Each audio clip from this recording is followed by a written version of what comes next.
Okay, this is Monster of the Week, session 1 of 3. I want to start by just going through our little CATS procedure: CATS, concept, aim, tone, subject matter. I'm going to be a little bit more deliberate about this than I normally am, just because I've never played with you before, Stephen.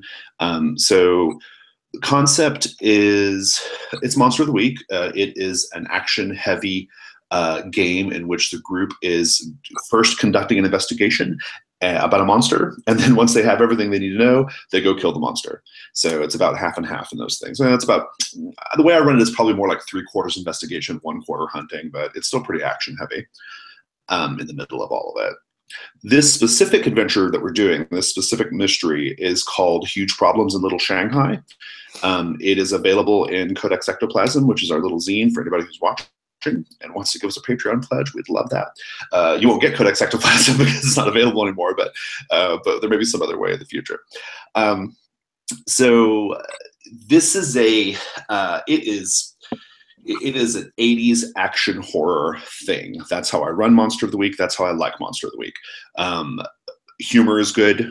Action is good. Importantly, you guys are the heroes of your story. Okay, I find Monster of the Week works best when you are ready to dive in and solve problems. Being a victim in Monster of the Week does not work well. Okay, it's not a great look.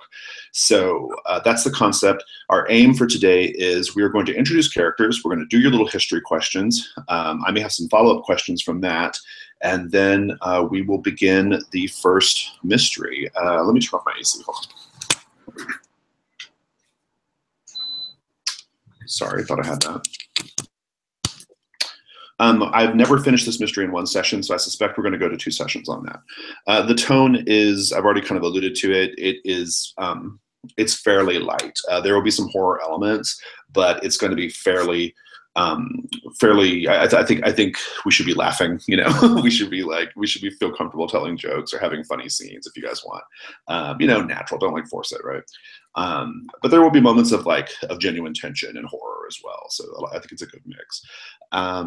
Subject matter wise, I can't imagine why we would need to line or veil anything. I don't think we're going to have, I just can't imagine us going anywhere into our normal sorts of lines and veils things like torture and sexual assault. I just don't see it happening. Having said that, X card is on the table in all Gauntlet games. To do the X card, you just say X card, or you just put your hands up like that, or you can type X card in the chat. In any case, once I'm aware of it, we'll stop.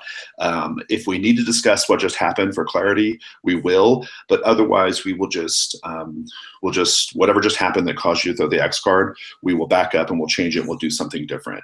That can be both for something that made you uncomfortable in an unfun way, or it could be something that is just really detrimental to how you viewed your character, right? If someone's just really, really pushing in a direction that you didn't anticipate for your character, you can throw the X card. Importantly, we give the X card and we receive the X card with no judgment. So, and I will say, in years of running Gauntlet games, I've never had the X card played, but it's there. So in case you guys need it. But like I said, I just don't foresee this being that kind of series where we're going to need to go into real hard stuff. It's going to be pretty PG-13. Does anybody have any questions about that so far? Cool. Then let's go ahead and introduce the characters. I'm just going to go in the order of the sheet here. Chris, please tell us about Dorothy Bishop. Dorothy Bishop, she's... I'll say she volunteers at the local Catholic Church. She has also possibly sold her soul to Satan in exchange for magical powers. Love that. Good. Like you do.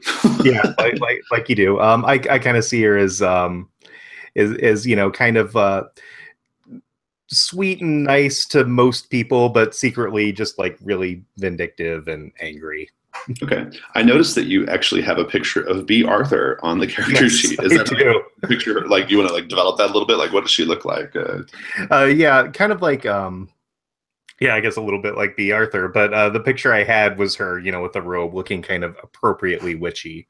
Nice. I get, but in an 80s kind of way. So it's teal, like a teal robe kind of. Nice. Yeah, okay. I like it. Oh yeah, I'm into that. That's good. Yeah. Awesome. Yeah. And what is her? We'll figure this out more later, in terms of like why she hunts monsters. But I'm curious, just what is she? What would she be doing professionally otherwise? Like, what is her kind of jam? I guess. I think she's a retired librarian. Oh, nice. Okay, good. Okay. Awesome, awesome. So your spooky powers, you say, come from basically making a deal with the devil or some kind of devil, which is great. I like that. I don't think I have any more questions about that yet, but I have a feeling that doesn't the spooky have a little move that we have to engage with in the beginning, like your dark side or whatever? Well, it's the dark side. Its powers have an unsavory source. Sometimes you get tempted to do things you shouldn't. These could be orders from whatever granted your power or urges that bubble up from your subconscious. It basically just says that you can ask me to do nasty things in accordance with the tags. My specific ones are dark bargains, secrets, and hallucinations. Okay, good. Yeah. The big thing is that every time I use my luck, basically the asks get nastier. That's okay. Perfect. That's a good reminder for me. Awesome. Terrific. Does anybody else have any questions about Dorothy before I move on to the next character? How obvious is it that your powers come from Satan? I feel like there might be some interplay with my character on that one. Not well. I mean, she doesn't yell "Hail Satan" or anything like that. I mean, she does worship Satan, but that shouldn't stop you from being a good Catholic. But she does have like a little silver pendant that she kind of will like caress anytime she uses her magic, and it's definitely like a silver goat's head. Mm-hmm. Well, so I guess we're going to talk more about like why you're all monster hunters here in a minute. But I think you've got a bit to think about there, though, right? Because like she sounds like she's fundamentally kind of like involved with bad shit, right? Like so why would she be hunting bad shit? I think she kind of thinks of it as like. I think that she did it originally for a specific reason, and now it's just like, I get up, I eat breakfast, I make my daily sacrifice, and I hunt monsters. So now nice. I love it. She's been doing it so long she doesn't even think about it. I'm into that. Awesome. Thank you, Mike. Please tell us about Sammo Wu. Sure. So Sammo Wu, he is like kind of a classic mobster type guy. I think he's probably crooked, to be clear. He's the crooked, yeah. He is retired now from the Black Sun Triad, but he is definitely very involved with his community. I was thinking if it wouldn't be too much of a stretch, that it would be Little Shanghai, and that's the sort of thing. He knows everyone in the community and watches out for everybody, and maybe also takes some protection money from some people and sort of thing like that. Okay, so he's no longer officially part of the Black Sun Triads. He's retired.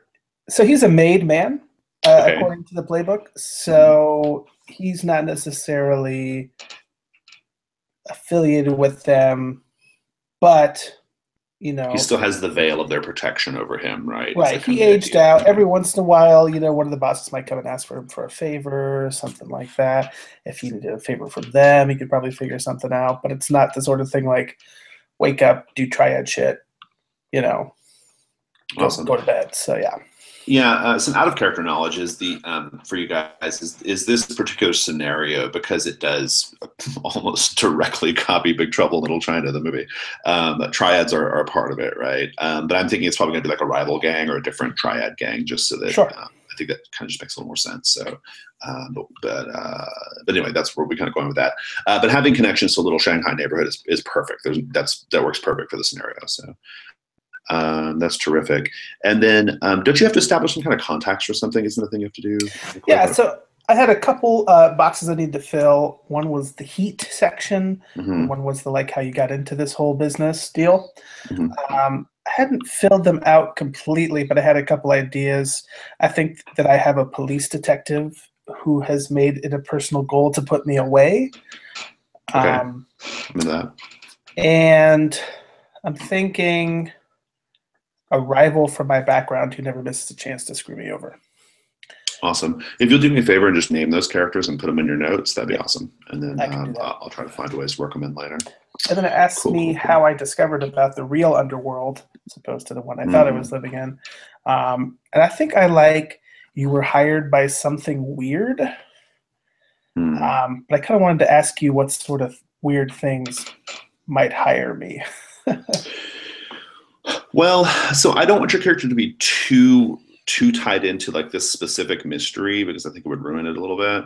So I'm going to suggest it's not that. I think it might be like a good, like maybe somebody outside of Little Shanghai, maybe to do something in Little Shanghai. Does that make sense? So maybe like an outsider wanted something. So I don't know. I'm thinking maybe something weird hired you.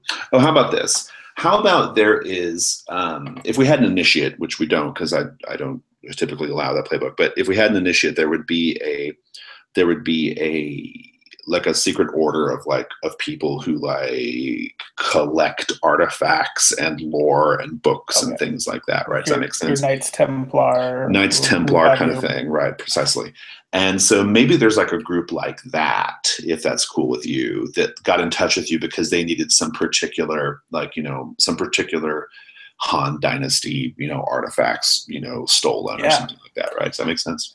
Yeah, I like that because those kind of organizations are already a little morally ambiguous themselves. So I think that right, precisely. Yeah. So, and I think maybe that's a clue, like how you got a clue about like this sort of, maybe you already had a clue about like the sort of supernatural world, right? Just because of the circles you run in, right? But I think we'll probably define it a little bit more in the history questions, but definitely all of you should be thinking about why you hunt monsters, right? That's got to be really like kind of, foremost in your mind. It's easy for the wronged, right? But for everybody else, it's a little trickier. I don't have any other questions though about Samo. Does anybody else have any questions? Awesome. Let's move on to Tammy Hewlett. Stephen, tell us about Tammy. Okay, so Tammy is kind of your typical ex-cheerleader Texan stay-at-home mother. Nice, I know those people. So she was basically a soccer mom. Child was diagnosed in his kind of mid-teens with some form of chronic illness, cancer, that kind of thing. After rigorous checking on like WebMD and so on and so forth, Tammy decided that the cause of the illness was supernatural and no one was able to cure it. So she just sat and watched her son Chase wither away for months and months and months, and essentially interpreted every sign that she saw as continuing evidence of demonic activity and demonic influence over this illness and whatnot. So when Chase did pass away, whether medically or demonically, involved, one or the other, she blamed the whole thing on the supernatural, caused her marriage to fall apart. She divorced her husband. All the guns, the truck that she drives, all the hunting equipment is all his. She had no background in that stuff at all, so she's had to pick all that up on her own. None of the stuff she wears or uses quite fits. She's not really familiar with it. She just has it. So he got the house and she got the truck and the guns, basically. I love it. Okay, that's great. Thank you. So this is super interesting, right? Because it's a classic case of like sometimes crazy is right? Like it's like one of those that's things. What I wanted to play up, that ambiguity. Yeah. Like, okay. Good. She might not be right. Yeah, I got that impression. That's good. Because it's true. Because sometimes, like it's sometimes people who are viewed as outsiders or who are viewed as outcasts or who are viewed as quote crazy or whatever. Like sometimes they're right. Sometimes they're not. And I think that's an interesting angle. Thematically, I think it's super interesting. Fun. I don't think I have any other characters or any other questions. Rather, at this moment, I suspect I will once we start doing history questions. Does anybody else have any questions before we get going about Tammy Hewlett? All right, then let's move on to our expert, Brett Wilkinson. Krista, please tell us about Brett. Let's see. Well, what to tell about Brett? He's big, pretty buff. He doesn't take shit from anybody. Unusual expert, huh? Usually they're like, bookish, bookish Giles, or what's it called? Giles, whatever, from Buffy types. Yeah, no, I wanted to play it differently, that he's a man that's been around, and so that's where a lot of his information came from. So he'll be like Elliot in Leverage, maybe, so that whenever something pops up, he'll say, and somebody asks, well, how did you know that? And he said, well, I had a girlfriend that, or I had a lover that, or something like that. So it's always somebody he knew that gave him all the information. Interesting. Tell us about your haven. The haven I chose, it has an armory, an infirmary, and a lore library. And the idea being that that's where he's going to go to stock up on his weapons and take care of himself and bandage himself up. I think probably in the past he's been mainly a loner. And so he's come to rely on himself for almost everything except for his network, right? His network of information that he has and people he might call on random things. But he's used to not bringing people into danger if he doesn't have to. That's not to say that he's, let's say he hunts alone. That's not to say that he's not gregarious and doesn't like people. But he tends just to rely on himself more than other people. I'm into that. That's good. So we are located on the. You guys are going to be based out of the West Coast, and Little Shanghai is going to be. We're just calling it in the city, but it's basically like mix San Francisco, right? And that's basically the idea there. Where do you imagine your haven being? Is it mobile? Is it somewhere specific, or what? Okay, what city did you say again? San Francisco? Well, we're on the West Coast. I mean, you guys are going to be able to be able to move along the West Coast as you wish. So, well, if it's a West Coast, then it could be a houseboat. Oh, I like that. Okay, let's have him have a boat. That sounds great. Yeah, I like that, a boat. Okay, good. And are there any playbook questions that we have to work through together, you and I, or I don't think so. I can't. Yeah, I didn't think there was. Okay, I think I'm good for now. Does anybody else have any questions about Brett? Okay, awesome. Let's do the histories then. So I think I want to just start with doing one each. So you each pick one, or do one for one other character. And hopefully we'll see where we're at in terms of ties and see if we can make a little story for that. Like because what I want to reach here, what we really need to reach here, the question we need to answer is, why are you all together hunting monsters, right? That's the really important thing here, because you guys start already knowing each other and already in the middle of it and presumably having hunted some monsters, okay? So think about that when you're thinking about your questions, who you're going to assign them to. But it sounds like, Crystal, you have an idea for Brett. What do you? Yeah, I have one that I think walks into it well if Dorothy is willing to go along with it. And that is, you were previously both members of an eldritch group, now disbanded. Ask them why they left, then tell them why you did. So why'd you leave Dorothy? It wasn't hard enough. No, I guess I'm getting the idea of Dorothy as like someone, it's like I think she is still genuinely Catholic, but sort of sees it as she sold her soul to Satan because, if she does a specific thing, he gives her something that she can use for what she wants. And I think she left just because like it was full of true believers. And, she was doing it in order to get power to hunt more monsters. But whereas, with essentially her Satanism, as long as she follows these specific rules, he lets her do what he wants. Whereas these powers were beginning to ask, up until this point, we're beginning to ask far more than she was willing to give. So she or was, even engage in belief, really. So I have a follow-up there. So it was more about like you felt like they were a little bit too structured for your taste, and there are too many roles and responsibilities going on with that group. Yeah, basically. Okay. Yeah, I like that. They were just over the top goody shoes Satanists, right? You just couldn't take it anymore. They did everything by the book. Well, it sounds like when we say eldritch group, it sounds to me like they were maybe like worshiping more like different kinds of gods, even like gods and other like sorts of ancient beings or whatever, as opposed to just like straight up the devil, right? Right. Yeah, that's interesting. Well, so then I guess you asked the question back, right? I mean, right. Yeah. So I guess Brett, why did you leave?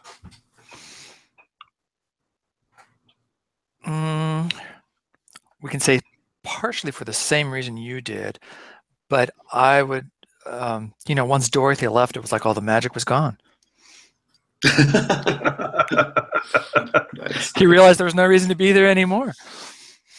Is this like a May-December thing? Like, do you have a thing for Dorothy or what? I mean, what are we talking about here?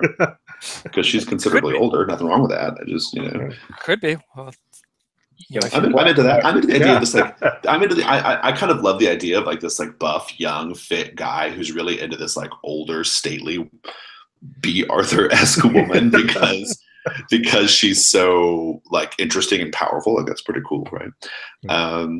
I would like to see that, but anyway. It's the teal silk robe that does it. It is. Yeah, it's yeah. You miss having cocktails on the lanai, right? Yeah. Okay, good. I ship them. Yeah, exactly. Who else wants to do another question or another history thing? Who wants to go next? Well, I was going to have the Satanist be my moral compass, but she got taken. So I like this idea here of this. Where is it at? This hunter was there when he decided to give up the life and hunt monsters instead. Work out together what happened. I think this will be a really important thing to answering our overarching question too of why do you guys hunt monsters, right? Right. So is anyone kind of uncertain and wants to flesh that out a bit more personally? Cricket? Well, I'll take. I'm gonna rope you in here, Stephen. You get to just choose. So it's you, Tammy, because you haven't been taken yet. So Yeah, that's true. I mean, there are going to be overlaps, so I wouldn't worry about that too much. Sure. So you were there when I decided to give up the life and hunt monsters instead. So where do you think we were? What's the circumstances here? I have an idea if you guys want to hear it. Yeah, go ahead. Is it possible that Samo lost a kid or a relative to the same quote unquote demons that Tammy lost her son to? Maybe you guys had that connection that way. I don't know. We could work that. We could work that we met in the hospital, actually. That's perfect, right? Yeah, maybe he was just there for some other reason. Right, that's great. And I would even go so far as to say that, like, it sounds to me like the kind of situation where maybe Samo took you seriously when no one else would, right, Tammy? Yeah, I mean, I like that. That kind of feels like the way this movie would go. Right. If we were watching the movie version of this. I want to know though, what was the like, hey, let's go hunt these things a moment? Like, how did that kind of shake out? That's what I want to know. There's one thing to meet each other in the hospital, but it sounds like seems like there should have been some other catalyst for like turning this into like your new career, right? So I actually think Tammy kicked that off, and I like that idea just because she's like this little 5'2" woman who's never touched probably a gun in her life at that point, and was suddenly like, let's go beat the shit out of these things. I just like her suddenly becoming very aggressive, because she's a mother. I mean, and she's wrong. She has to be, right? I mean, that's it's her jam. I think she was the catalyst. Well, so Samo, I guess the natural follow up there is like, why did you go along with this? Like, why were you like, oh yeah, I'm gonna do this instead of being a well paid triad, right? Yeah, I think Samo has like always wanted to be the good guy, but just basically his socioeconomic status never really offered him that opportunity. He kind of had to do the things he did so that he could make a living, and he just sort of fell into it. He didn't really have the opportunities to better himself in any other way, and so this opportunity came, and he was getting a little bit older, and he's just like, let's do it. I think it's kind of fundamentally good. Yeah, fundamentally good. That's absolutely good. There's nothing wrong with that. Awesome. That satisfies me. So maybe let's do a question from Tammy and a question from Dorothy, and I think we'll be in good shape. I got one. Sure. I think maybe Dorothy more or less functioned as kind of Tammy's informant. So this would go along with the question. They helped you out at a critical point in your quest for revenge. Tell them what you needed help with. Obviously with Dorothy's background as a Satanist, there came a point where Tammy knew that something weird was going on with her kid. You know, maybe the window was open every night for no reason or something along those lines, but she didn't actually know who or what was coming in there. You know, she needed a name, and I think maybe she came to Dorothy for the name.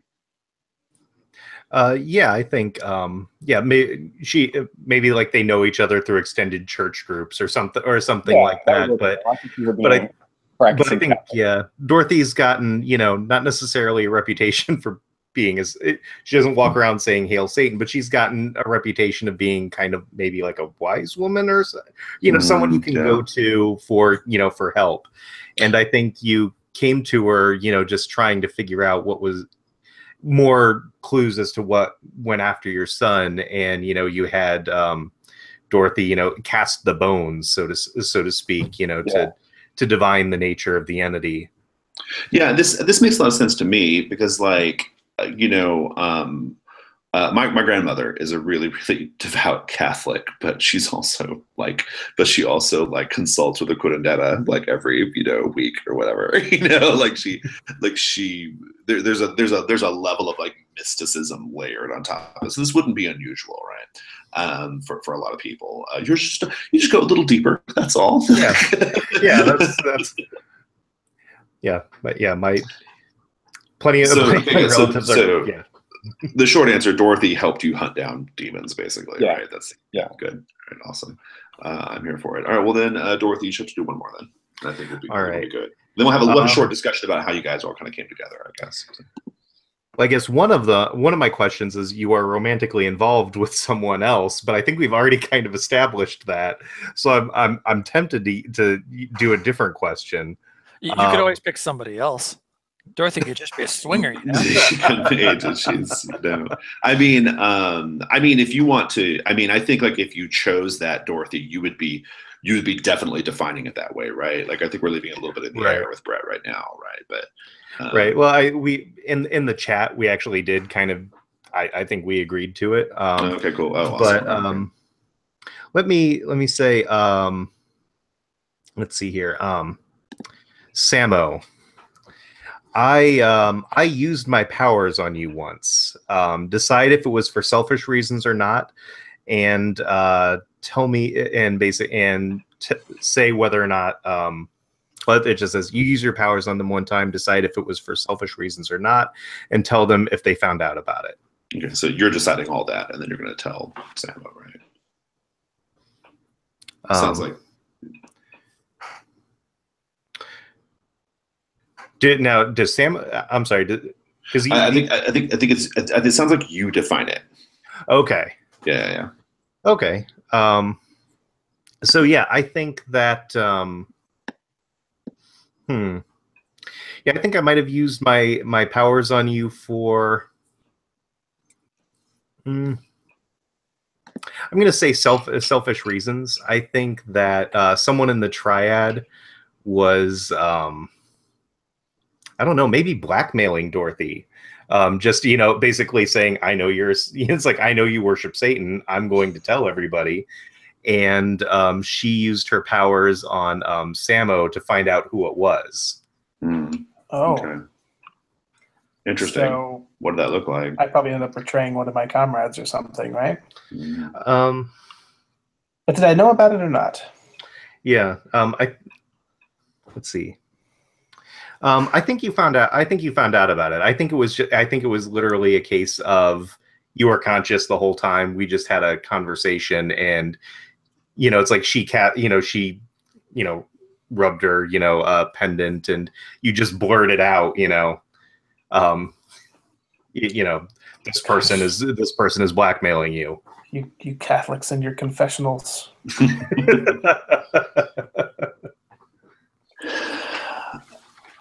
So it sounds like you had to betray someone in the Black Sun Triads here, Samo.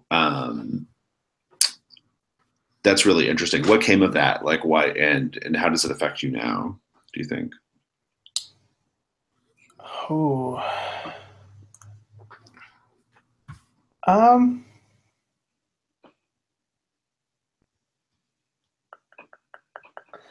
I have this rival That's perfect. Yeah, maybe that's part of it. I think that that's sort of maybe even reopened some old wounds and got some things rolling again. And I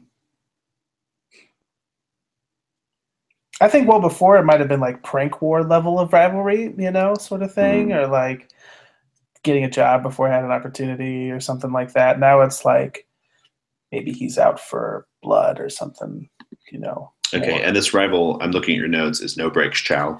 No Breaks Chow. He's got no breaks. He's got no breaks. All right, good. Is he? Please tell me he's not like a driver. Well, I mean, probably. Or maybe he is. What does he? I guess what does he do in the triads? Like, what kind of guy is he? Is he an enforcer? Is he a? Well, I think he's the same sort of guy. Like we probably grew up together, and while I sort of drifted away from the triads as I got older, he just decided to kind of keep putting his work in, get his pension, so to speak, right? So he's probably maybe not a boss, but maybe like a mid-level guy, and he doesn't race anymore, but he still has a little tuner that he keeps in his garage, that sort of thing. Cool, good. I think we'll probably develop like what happened between you and him as it relates to Dorothy in play if he comes into it. I have some ideas. Sure. Okay, good. So let's have a quick conversation about why are you all together hunting monsters? What's your MO? Is this like, do you have a patron of some sort? Do you just do it for like, I mean, Tammy clearly just does it for like revenge, right? I mean, it can just be that. I mean, it can just be like, we're just fundamentally kind of want to destroy these things in the world, and that's totally cool. But you have some complicated characters here, right? Dorothy doesn't seem to match with this idea of like we're just doing it out of the goodness of our hearts, right? Feels like there's something else going on. What do you guys think? Why might you guys be together hunting monsters? Maybe we have a common enemy somewhere or a common organization we're against. Okay, I'm into that. I mean, we could lean in again on this Templars like group if we think that would be an interesting angle. I think that would be maybe they want to harness the supernatural, the darkness for power, and you guys ostensibly want to just not let them do that, and so you try to destroy it. That's an angle that makes a lot of sense for Brett and Dorothy, especially. And then you've got just Tammy for muscle, right? Which is really funny to say, but it's true. She's got a freaking hand cannon, whatever that is. In a fight, she's your best bet, right? So I think that's interesting. What does everybody else think? Sounds good to me. I think so. Just from my perspective, like I think Tammy wants revenge, but I think Tammy's a follower. Tammy's been under her husband's rule pretty much her her entire adult life. So if you guys might have lied about who her target is for your own ends, she's kind of doing what you want her to do because she doesn't. Oh, so you guys are kind of manipulating Tammy a little bit. That's interesting. Okay. I like that. It sounds like that's probably coming from Brett and Dorothy more than Samo. Yeah. Because it sounds like Samo and Tammy are like actually genuinely close. So yeah, that's interesting. I think Samo could also be sort of manipulated. I think that his desire to be a good guy when he doesn't really know how, if somebody tells him this is the right thing to do, he'll probably say, well, you know better than me. Right. I like this idea that maybe within the supernatural, there's good and bad. And maybe Samo's trying to look out for some of the good people in the supernatural realm and maybe even that's not the top priority of the Templar type organization, so there could be some interesting conflict there too. Yeah. I think I think we'll leave that organization a little sketchy for now. They may not factor into things for a little bit until I've had some time to think about it. But as a sort of background jumping off point, I think it's an interesting angle. Okay, so it sounds like what you guys are saying is Tammy's genuinely there to like hunt demons and ghosts, right? Everybody is. but Brett and Dorothy have a slightly, from Brett's end, it's probably a little bit. It sounds. I mean, Brett. I mean, do you have kind of an academic interest in these things as well? Like, is that why you hunt them, or what do you think? No, I don't think it would be academic for him. Either he's getting paid to do a job, which will fund like doing other things that he needs to do with his skills, or he's out there for a passionate reason, as in maybe maybe part of the reason that he went to the Eldritch cult originally was that he needed to stop somebody that was attacking people in his town, or who he cared about in his town back then. I'm not saying they killed them, but maybe that's what drove him there. Yeah. So you've seen firsthand what can happen when the supernatural gets out of control. Oh yeah. Okay. Cool. I like that. And Dorothy, I guess Dorothy, like, you hunt monsters like to eliminate rivals, or what? Like, what are we thinking? I guess kind of what I'm kind of developing this in my head as we talk. I'm kind of thinking that it's. I have a feeling she made the deal when she was much younger, and so has kind of gotten used to it. But like talking about leaving the Eldritch cult, that there's things out there that just Lovecraftian monsters and things like that just want destruction and oblivion and want to destroy society. Whereas it's like Lucifer, her worshiping him does not actually change her worldview. She's just involved in both sides. But also that, like, theoretically, at least how she understands Satan is that he's not trying to, he wants to, conquer the world, but he doesn't want to destroy it. You know what I mean? Right, that it's it's like everything about it is still invested in the lawful evil, right? Yeah. Lawful evil as opposed to chaotic evil. Yeah. With apologies to everyone for that. Good. Okay, so it sounds like a fairly loose association. Okay, good. That's okay. Loose associations work great. I'm going to give you guys the hook. I'm going to tell you what the hook is now. I'm going to give you guys the hook. We'll do any start of mystery moves that you guys have. And then I'm going to ask, we'll take a break, but before we take the break, I'll ask one of you to frame up a scene for the hook when we get back. So basically you'll be in charge of framing the scene of like how you guys, of basically your character telling every other character like about this or how you're going to go about it. Just having the scene in the beginning where you're talking about the hook, right?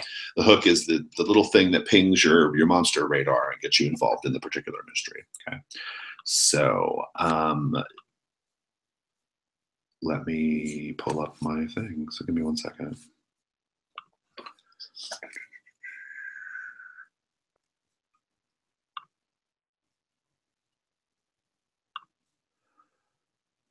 All right, let's see here. Okay, so the hook is going to be this. And I think the person in charge of framing up the scene is going to be Crystal. I'm going to leave that to you if you don't mind. But here's the hook. A young man working at a restaurant in Little Shanghai, a chain Chinese restaurant in Little Shanghai called Ni Hao Mao, famous for its little red menu. Ni Hao Mao, a young man working at this Ni Hao Mao restaurant in Little Shanghai went missing from the apartment he rented above the restaurant. The windows and front door of the apartment were locked from the inside, and there was no evidence of a struggle.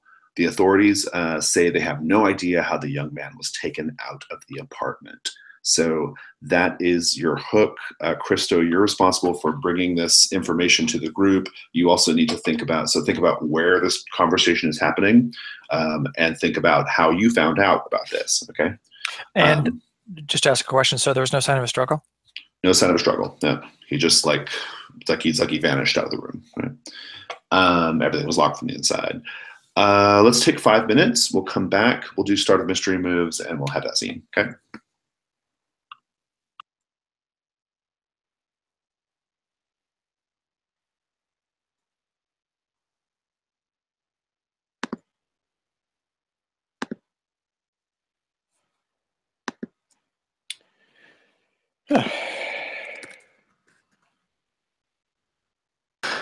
That bad already, Stephen? It's I'm in the UK, so it's like 125. Oh, I'm sorry. No worries. No, I'm having a great time. This is, like I said, the first time I've ever played Monster of the Week. So. Well, I've never played it either. Oh, really? Nope. Cool. But have you done a lot of other PBTA? Obviously.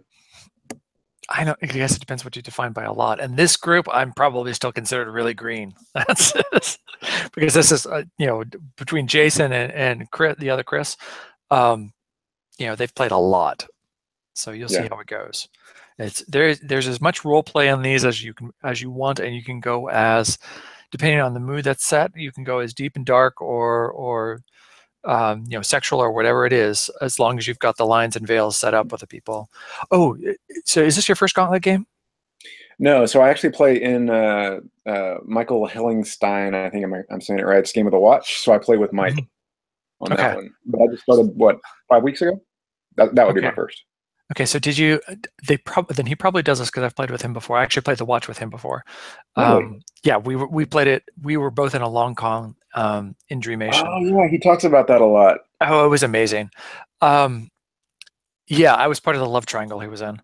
So he, or I should say she in that particular case. But what I was getting at is what I've seen a lot of people do, and not everybody does this, but the Gauntlet tends to do is you broadcast what you're planning on doing. So if you're looking to, instead of like keeping a secret, you tell the other players, this is what I'm trying to do. Do you want to go along with it? And usually they'll agree and then they'll lean into it, right? Meaning that they'll have their characters play into it to make it an even better story. Okay. So I think you'll probably see that. Chris is really good at that, and Michael also. So as I said, I'm still really the novice here compared to the others. Well, so. You got more experience than I do. I'm just getting into PBTAs. I love them. It's the kind of game that I always wanted to play, I think. But yeah, still very much learning the ropes. Yeah, they're very addictive. So. Yeah, and I really like the honestly the short time slot works just incredibly well too. Like knowing this is going to be a 3 or 4 hour game or whatever. Like just being able to slot that in with not much prep, that works great for me as opposed to kind of trad stuff, which I also play. But yeah, I used to play a lot of trad stuff, but I just got tired. I was looking for, I guess, more role play is what it amounted to. Yeah. It I don't know. I don't find, now that I've found this stuff, I don't find the trad stuff satisfying at all. I think I'm transitioning out of it gradually. So. Yeah. So what was your gateway? So honestly, it was the Gauntlet podcast. Like I started hearing it, I started listening to it and thinking like, wow, this is kind of something I need to check out. And yeah, I just started following and managed to get in on Michael's Game of the Watch. And after the first game, I was like, wow, this is how role playing is supposed to go. Yeah, when I try to describe it to people, when you play games like this, it's like you're, as a group, writing and acting out the scenes for a film, for a movie. Yeah. Right. So it's not. Yeah, it's much different than a lot of other games I've played. It makes it a lot more intense, especially if you have the players, and sometimes just the look of surprise on their faces when you do something that follows from the fiction but is completely unexpected to them, or they didn't think you'd go that far. That's just priceless. Yeah. No, I've been playing. I guess I've been playing RPGs since I was about 9. So I'm 35 now. So 26 years or so. And I mean, it's just like a totally new game when I started playing these. There's actually a story to it. The characters feel real. The settings seem real. So it's just a totally different experience. But yeah, I just love it. Can't get enough. Yeah, I know. It starts cutting into your sleep and everything. Yeah, you in really, particular. Literally, I told my wife like 2 hours ago. I was like, "Yeah, I'm sorry, I got to stay up until 3 a.m. this morning," and she was like, "What? Why?" You're crazy. Well, I was on a con, and this was when Blaze in the Dark had just come out, and I recognized one of the lady that was going to GM it. I thought, oh, she's supposed to be really good, and she's doing the Blaze in the Dark. Oh, I'll sign up for that. And the time was 4 a.m. in the morning. That was the start time. So my wife looked at me and said, this is a little strange. Really? You're going to do that? Yeah, I did it. Was it worth it? Yeah. She was a really good GM.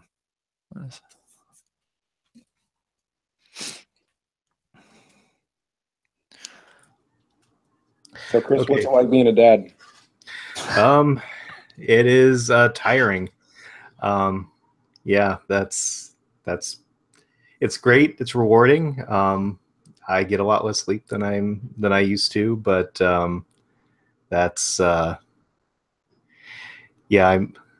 Having twins is interesting. I guess they're my first kids, so I don't know the difference, but you just know you're never having any more. yeah. But I am beginning to turn into that person that it's like, oh, if we just had one, everything would be so much easier. But with that, it's just like, anytime you go someplace, it's not one kid you have to worry about crying, it's the other, and then if one cries, the other cries. At least if you did plan on having more than one kid, though, I mean, you got two knocked out right away, so you don't have to, Well, the plan had been two, so we just kind of got them all out of the way. All done. Although I did have a quick question, since it has been a couple of months since I've played over Hangouts and Dice Stream is no longer with us. Are we just using just like regular dice? You can use real dice if you wish, if you have them handy. Yeah. You don't have to show me the results. I believe you.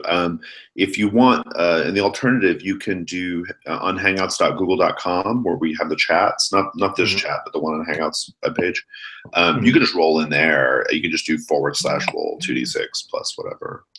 Okay. Or just roll 2d6 and then add your bonus. Gotcha. I'll probably just grab some dice from behind me.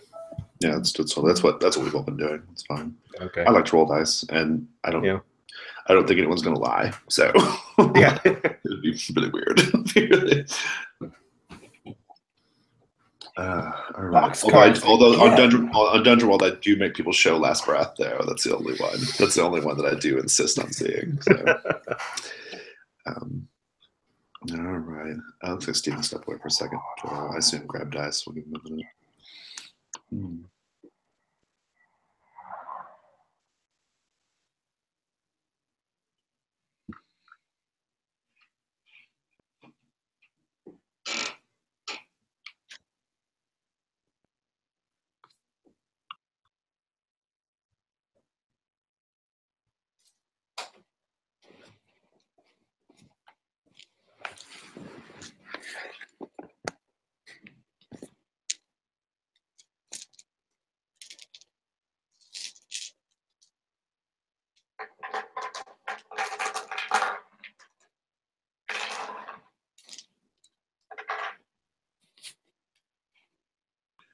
All right, I'm going to grab my play sheets real quickly, and then we'll get going. Does anybody have start of mystery moves?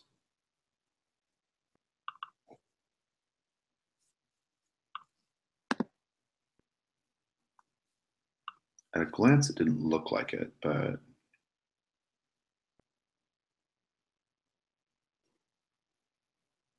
I don't see any. So, Christo, sorry. Character name X. Brett. Brett, tell us about. How could you forget? I know. Frame it up for us. Where did you gather the gang? Where do we find you guys? I'm going to say that Brett pulled everybody to his boat. Okay. I guess this particular. Well, I don't know. Does that apply to ghosts if they can't cross running water? Does an ocean count as running water? I thought that was vampires, but I guess it depends on the legends. I think some of them, the ghosts have problems with that too. Anyway, malevolent spirits, right? Yeah, they just don't like getting wet. Okay, cool. So, is the boat do you just have it like pulled into like a marina or something? Is that the idea here? Okay, cool. Yeah. What kind of boat is it?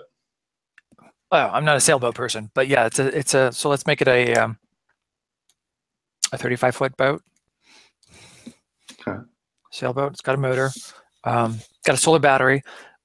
We won't get into where I got the boat. It's from a past job. So, and I'm trying to figure out how I would have brought everybody here. That's the part of the hook I wouldn't quite know. Unless I have everybody's cell phones, which I guess is a possibility. We'll assume you do. I mean, you're all there. The how and why of it is the why of it's easy. The how of it's not super important. So sure. You're all there in the boat. Presumably, it's not the first time you guys have all been there. Before we begin the RP, I want to paint the scene a little bit. You mentioned, Brett, that you saw a lot of destruction in your hometown from like eldritch horrors, right? Which is why you got involved in the first place. I think it would be really interesting if your character has some like mementos of back home, like on the boat. Does that sound like a cool thing? I'd like to know from every other character here, when you're on the boat, what do you see? What do you notice that's a reminder of that Brett keeps from back home? Maybe it sticks out a little bit, seems out of place. I assume, Brett, you don't just keep all your guns and sacred texts just out in the open. So. No, this was a smuggling boat, so it's got hidden compartments. Yeah, absolutely. Whoever wants to go first, what do you see? What does your character notice that's like a reminder of the town that essentially like Brett ran from, right? Because it was destroyed.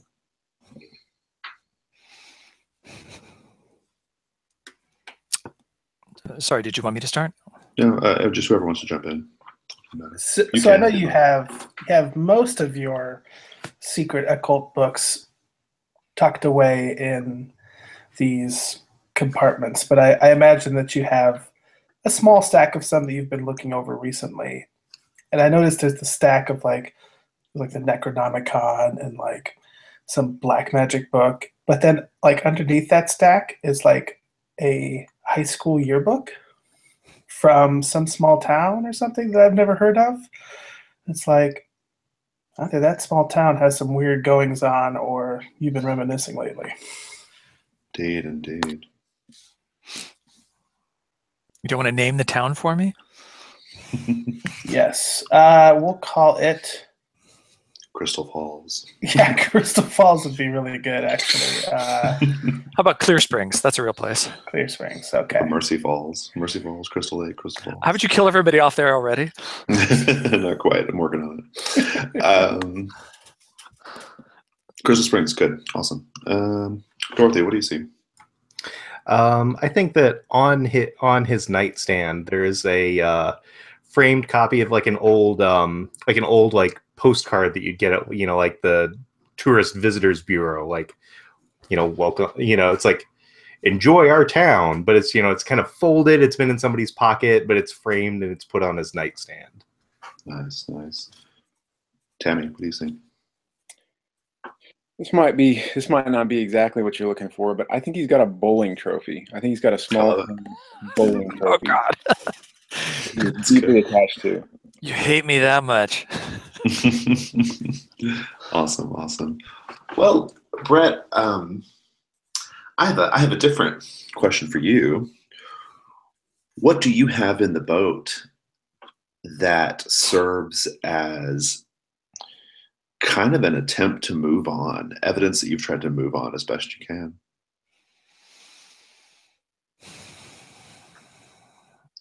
I would say it's European picture books, like an Asian one. So you see picture books from not guidebooks, right? But and maybe a couple of guidebooks for like the ones he's interested in, but like places he's thinking of going, but hasn't been to yet. Good. Yeah. Always looking forward, right? Except for that little diversion of hunting monsters and demons. Something to look forward to there, right? You're all there. Let's have that scene. Maybe let's say you all know the details already. I want to pick up straight on like, well, what are we going to do? So take it away. So you're saying we already know the scenes. So can I play that I've already been there, or do we want to say that? Yeah, you should play it that you should reveal how you know this information, and then like but you don't have to go through all the details. We assume everybody knows. So. Yeah, you can kick us off then. Okay, so Brett waits for you all to get in. He offers you all drinks, whatever it is you're drinking these days, which could be beer, coffee, whiskey, whatever. He's got a pretty stacked bar. Again, that raises the question: where did this all come from? But so once you're all settled, he says. not to sound pretentious, but the reason I brought you all here is because I think we've got another one. This time, this is the second one. After the first one, I started watching for it.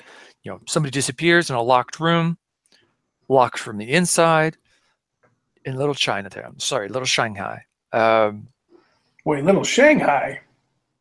Yeah. We got a name? Name for what? The person? Well, yeah, you said somebody's gone missing, right? What was Ni Hao? Well, no, Ni Hao Mao is the restaurant, isn't it? Yeah, we don't have a name on the person. Yeah. Oh, Ni Hao Mao. That place is horrible. Hey, the tea's good. With whiskey, yeah. But yeah, so with Ni Hao Mao, the guy lived in the place above that. Are we talking famous Ni Hao Mao, original Ni Hao Mao, Ni Hao Mao #1? No, we're talking hole in the wall Ni Hao Mao. Oh, okay. Well, that one's not so bad. Yeah. Oh, bless him. Let's go help out our little Asian friends. Damn, Tammy. And then she goes back, she's like checking the cylinders in this like 44 Magnum that she's got wrapped on her chest. Love it. God, I know that woman too. Jesus Christ. Yep. I know, Tammy. How'd you learn all this incidentally, Brett? Well, I scanned the police radios. That was one thing. When it was reported, I read the papers. You know, despite my looks, I read. So I heard about the first one. This is the second one actually. The first one happened a while ago, but this is the second one. So there's something going on here. We definitely have to take a look at this because they're going to be more. And this one was more brazen. I mean, I made friends and went drinking with one of the coppers that was on it, and he told me a bit. So there's something weird about it. There was a thin coat all over everything in the apartment, like a thin layer of something. So, and the guy they had to break in. The guy had actually barricaded the door. So I think he was expecting something. This all out of character. This all may be true or not true, but it's a good justification for getting going. Sure, Brick can tell a tall tale, right? Was it Ectoplasm? And as she asked, she's gathering everyone's tumblers and washing and drying them in your sink. I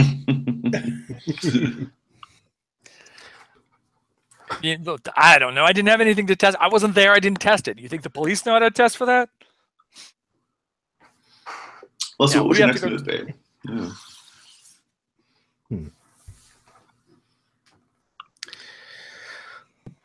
Well, Brett, you never take me out for Chinese anymore, so maybe you should take me out there. We should get something to eat. And she's saying this as she's getting a bottle of gin out of your liquor cabinet.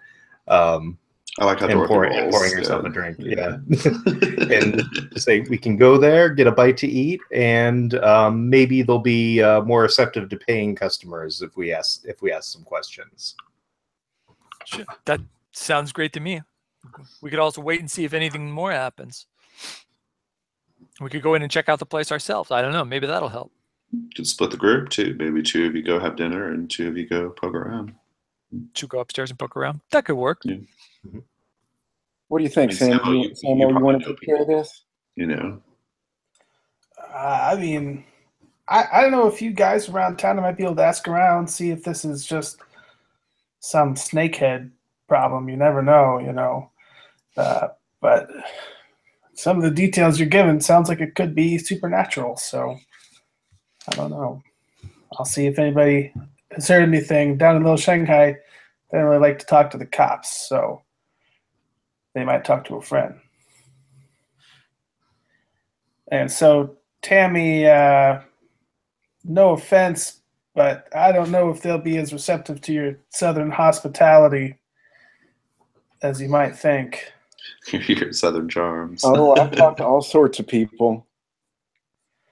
Well, you got to learn sometime, I guess. And the black ones alike. All right, Tammy. Well, just don't say too much. All right. So it sounds like what we're doing is two of you are going to be having dinner at the restaurant, and the other two of you are going to be kind of hitting the streets. So that sounds like a good plan. Is that cool with everybody? Does that seem like a good approach? Awesome. Lunch or dinner, Dorothy and Brett? Well, this is probably dinner. I'm assuming it's about lunchtime right now, and so probably if we head over there, it'll probably be dinner time by that time. Let's have that scene. So Ni Hao Mao, I'll frame it up. It's dinner time. It's really, this restaurant, it's super kitschy, right? I mean, we're talking like, red lacquered panels and gold dragon statues and the whole bit, right? There is a picture of a sort of cartoonish looking Mao figure holding up the little red menu, right? That whole thing, right? Super kitsch. And when you go in, there is a woman there, middle-aged woman, kind of like salt and pepper hair. She's, she's at the front. She looks like she's kind of going through some receipts and stuff. And she sees you both, and she says, welcome. So nice of you to take your mother out for dinner. To you, Brett. Brett smirks. Ma'am, this isn't my mother. This is my lady. Oh. And she kind of she kind of puts her glasses down at the end of her nose a little bit, right? To kind of look you both over, right? And she says, "Table for two." And she gets down and from her little roost, and she grabs a couple of menus, and we'll take you to your table. Well, so what do you guys do? I think Dorothy says something kind of snide as she seats us, like, this place was so much better back in the 80s.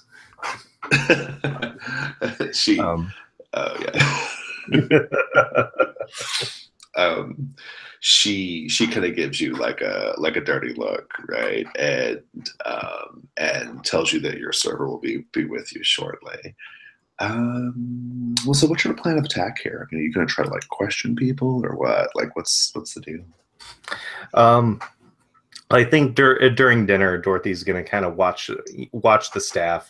Usually, restaurants like this, a busy time like this, the manager or in a place smaller like this, even the owner might be here, and try to figure out, just kind of who's in charge, who's here more often than not, and or even just try to figure out who the full-time, who looks like the more seasoned employees, and try to get in. Then once we've kind of figured them out, then corner them and question. Yeah, I think this counts as a bad situation because of the recent history here. I mean, presumably this kidnapping or disappearance happened within the last, within recent days. Go ahead and roll read a bad situation for me, please. That's going to be with plus sharp. Yes. 8. 8. All right. On a 7 to 9, you get to hold 1, and go ahead and just spend it now. You've already described what you're doing. So. Okay. One second. I just need to remind myself of this move. It's been a moment. So let's see. I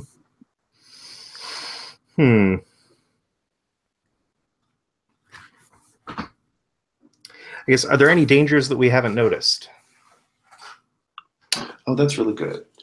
As you're sitting there having your dinner, a couple of men wearing very nicely tailored plum-colored suits, they come into the restaurant, and they're chit-chatting with the old woman who sat you down. Older woman, she's old. They're chit-chatting with her, and you can see there's like a distinct them like turning to look at you and kind of like they're having a little conversation about you. And these two guys, they look pretty tough. Like you can see a scar on one of them, you know, like a scar on his face, and then they're a little jacked, you know. So whoever these guys are, they're tough guys, and they're like they're keeping their eye on you. You get a +1 forward whenever you follow up on the answer to that question per the move. I want to find out what Brett's doing, and then I'm going to cut, and then I'm going to smash cut over. So, Brett, what would you be doing during all this? So, is this one of these Chinese restaurants that has a bar? Sure. You know, right? They have the bar like right in there with the rest of the tables because it's a narrow Chinese restaurant. Okay, yeah. So, who's the bartender? Bartender, his name is Mo. Mo. Okay. So, and so he'll go up to get something more than tea. So, you know, get two. I don't know. What does Dorothy drink? Gin, sounds like gin. I know. A nicer place martini, but someplace like this, just a gin and tonic. Okay, so a gin and tonic for my lady, and I'd like a I'll just have a scotch. Awesome. We'll cut back to Mo in a minute. So, Samuel and Tammy, you guys were just going to kind of like, you're just going to kind of walk around Little Shanghai and question people, right? Or you're going to kind of get some connection stuff going. Samo, what's your move here? Well, Samo doesn't know everyone in Little Shanghai, but he knows enough people to ask about anyone. So I think he's just going to go to that part of town and maybe talk to like a guy who runs like a newspaper stall, sort of guy who sees lots of people coming and going.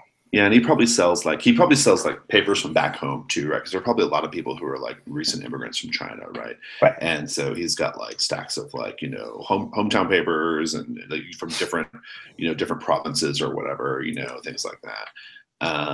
And that's pretty good. Okay, so you're there talking to this guy. Is this a guy you know like already? Like, are you familiar with him? Or? Oh yeah, for sure. We'll name him Johnny. How's that sound? Yeah, Johnny. Johnny will say, Samo, it's been a long time, long time. And then he says, who's your lady friend? Yes, this is my friend, and I kind of emphasize that. Tammy.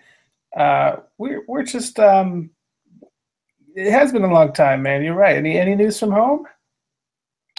He's like, the same, the same. My aunts are giving my mother a lot of grief about the fact that I've been here for all these years and still haven't married. They're not really, it's a constant thing. But I get that. So yeah. He's like, can I get you something? Cigarettes? What do you need? Well, I'm not actually here about news from home. I mean, I like to hear about that, but I've been hearing about some interesting news here in town. I heard about a young guy got taken out of his apartment. Did you hear about that? Upside a second level of Ni Hao Mao, It's like, I don't know. I might know something about that, but it's. I mean, who would listen to me, right? And it's none of my business anyway. Johnny, we've been thick for years, man. I used to come here every Saturday and get a Shanghai daily. You know what I mean? I like that. That's a good reason to get manipulate on him. So roll manipulate, because the reason you guys are friends. Roll plus charm. Sure. Are you guys speaking English? Oh, good question. Yeah. I was, but I mean, I was thinking we probably were, but yeah, I imagine I was too. Yeah. Tammy, just so that Tammy can understand what's going on. Right? Yeah. Unless she speaks Mandarin, I mean, that's cool too. No. Definitely not. Mandarin orange, baby. I don't understand that jibber jabber. I got an 8. An 8. Okay. I guess 8. What does aid do in this game? Is it +1 or +2? 8 for that. Or help. What is it? Is there not a help? Yeah, help out. Yeah, there is. Oh, it's only +1, so help wouldn't matter. Okay, well, so on 7 to 9, they're going to tell you what you want to know, but only if you do something for them right now to show that you mean it. If you ask too much, okay. He says, look, I may know something about that, all right, but I can't say it right now here on the streets, all right. Like if you find us somewhere safe to talk, and I'm good, and you should probably go ahead. You should go ahead and buy a newspaper too. Yeah, I'll pick up two. I'll pick up one of the ones from back home and a local one. And I'll say, you remember Uncle Jackie's mahjong place? That place is still up and running, right? He's like, oh yeah, of course, yeah. Yeah. Okay. Well, meet me there in about 5 minutes, however long it takes you to close down your stand for a few minutes, and I'll make it worth your while, Jackie. Don't worry, or Johnny. And he turns and he looks at you, Tammy, and says, and he kind of smiles and says, "Will you be joining us?" Oh, of course. I love this place. I've never seen anything like this before. He's like, well, if you've never been to Little Shanghai, there are some things I could show you. And he's like, all right, 5 minutes, mahjong place. That should be good. It's noisy, chatter. It's and I think we'll even say that that's like that's a Black Sun, a Black Sun place too, yeah. right? So yeah, friendly, good. We'll cut away from there. Brett. So this guy, Mo, at the bar, he's pouring your drinks, and he's like, he's kind of like he's a younger guy. He's kind of like built too, and he's like, you look like you work out too, huh? Yeah, well, every day, every time I can. He's like, nice. He's like pouring his thing. He said, you said you were here with your lady. I don't see any pretty ladies in the restaurant right now. Who are you talking about? Oh, right over there behind me, Dorothy. He's like, oh, cool. All right. Then, oh, she is something else, believe me. It's like, yeah, I don't doubt it. And then he probably looks at like someone else at the bar. They kind of give each other a knowing look, and he kind of mutters like, "Oh, someone's got mommy issues," right? Did I hear you say something? No, man. I got your drinks right here, and he kind of slides them across, And as he slides them across, I grab his arms. I say, okay, and hold him. I say, I think you just said something derogatory about my lady friend. He's like, hey, man, it's cool. It better be cool. She's had it rough lately. You got to understand. She's lost her son recently. He just, up and disappeared, and she was heartbroken. We've actually been traveling, looking around, trying to find him. So the older woman who lost her son has now started dating you. He turns, looks at that same guy. They give each other another look, like, oh no. Look, we've been dating since before then. Not that it's any of your business. No, it's none of my business. My name's Paul, and that's between y'all, he says. I thought your name was Mo. Right, well, sure. Okay, Mo, Paul. Anyway. Now I'm sort of lost my train of thought, what I was trying to do with him. He's like, so why are you guys here? I mean, don't they have Ni Hao Maos all over the freaking city? Why would you come to Little Shanghai to go to Ni Hao Mao? We didn't come here for that. We just happened to be here and we came in. Is there a problem with that? No, man. Like, here, take your drinks. Sorry, I can tell that we are not having much of a rapport here. It's cool. Yeah. I'm sorry. I'm just a little messed up by the disappearance of your stepson. I get it. Yeah, it's cool. He's not my stepson. We're not married. All right. Living in sin, no problem. You should try it sometime. You might like it.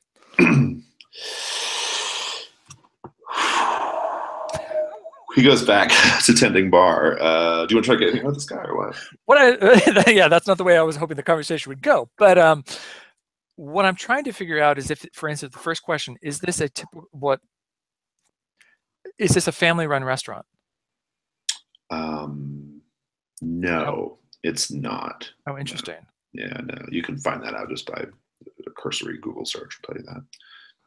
Because I mean, okay, because that's an often. I mean, it's a stereotype, granted, but I actually had friends that had restaurants like that through childhood. So yeah, no, and in fact, like no, it's just a big chain place. Actually, it's a chain restaurant, and I mean, this might be one of the originals, but it's still a chain restaurant. And in fact, you'll also learn that like they usually, like, a lot of their like employees and stuff are usually like fresh off the boat or whatever, right? Like that's kind of their whole thing. It's kind of a thing you go do, right? Like when you need like quick employment or whatever. So. Okay, yeah, and I was also trying to see if he rose by the fact if I said that somebody else had disappeared, but he didn't. So that was interesting. So they don't, either he doesn't know or he doesn't care that what was it, the other side? He may not have been putting two together, right? Two together. Yeah, he may not have made that connection, right? So, especially because like Dorothy's a white lady, so it may not be, Right. Okay. Yeah. So are they busy? Yeah, not really. Okay, that one's out.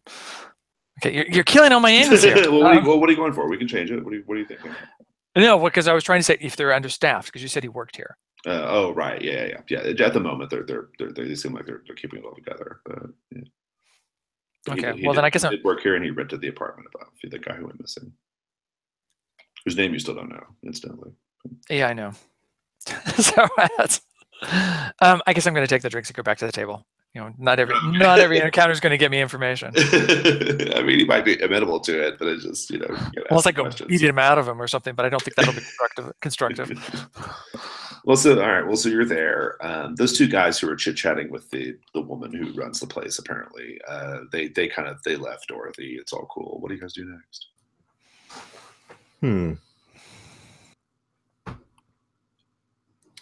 see.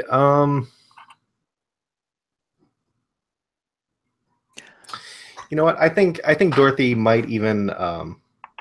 So the bartender left and the woman who ran the place left. Is that? Oh, no. The two suited guys who were talking to them. Oh, okay, gotcha. They're gone. Yeah. Everything else is as it was. Like, it's a pretty slow night. Just a few tables, right? Okay. So let's see here. Well, I'm not exactly sure how this would. What I'm thinking of doing is going back up to the bartender and kind of bitching him out a little bit.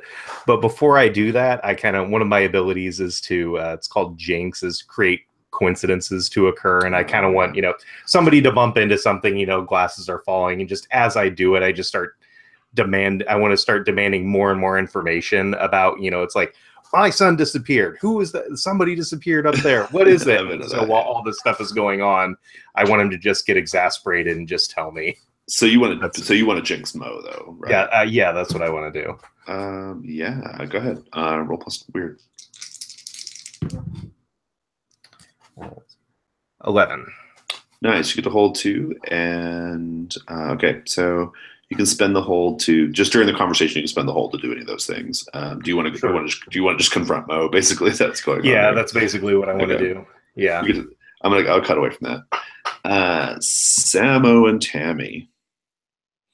So yeah, there's a mahjong parlor it's Black Sun friendly, right? So you'll get there. I think there'll be a guy up front, who's kind of like manning the door or whatever. I think he's got like a fedora on, and he looks like he's trying to pull off like a kind of a zoot suit kind of style or whatever.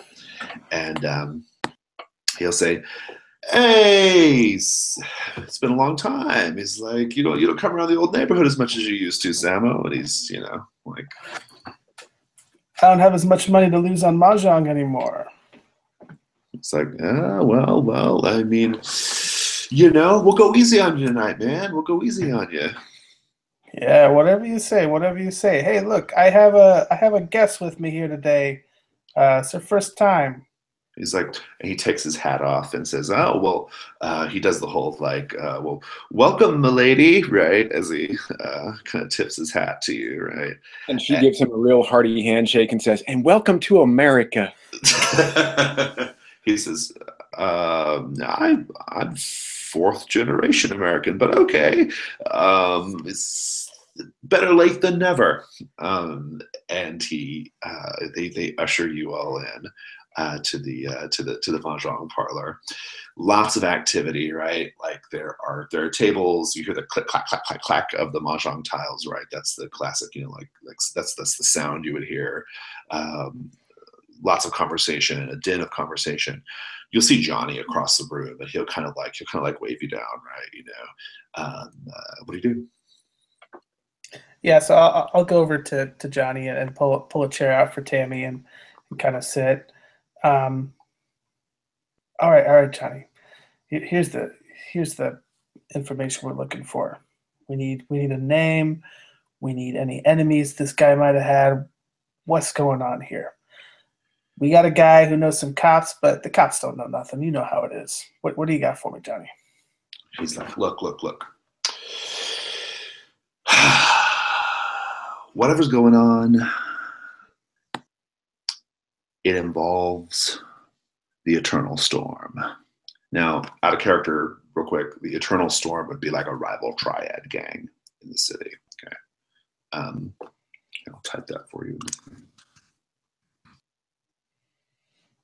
Eternal Storm triads. He's like, I don't know what's going on, but they've been going in and out of that Nihao Mount for quite a while, especially the last couple of weeks, asking lots of questions. They've been asking a lot of questions all over the place, right? He's like, whatever it is, whatever they're up to, I think it's probably some kind of human trafficking thing, right? I mean, come on. I mean, that's big business, right? I mean, moving bodies in and out, back and forth. It's big money, and yeah. Yeah, that always was their angle. But I mean, this guy, they yanked him out of his house. It was locked from the inside, and there was no sign of struggle or anything. He's like, look, I don't know anything about any of that, but let me give you the name of somebody you should probably go talk to. Yeah. He writes down an address, right? It's just an address. He says, the guy at this address, he came by the restaurant the other day, poking around, asking questions. From what I can tell, he's interested in whatever happened there, right? It kind of slides it to you. He's a bit of a character. That's all I'm saying. All right. Tammy, while this is going on, what are you up to? Do you just stay there for the whole conversation? Do you get up? Do you move around? Do you talk to people? She does, yeah. So she's basically, she doesn't know what's going on, so she's there to back him up with force, which he really doesn't need. So she orders a Long Island iced tea and then just scans the room. Yeah. Read a message. Okay. Sorry, what do I add to that? That's going to be sharp. Okay, 10. 10. Nice. You get to hold 3. Good. Gosh. You can ask one now if you have it ready. What's the biggest threat? You are looking around the room.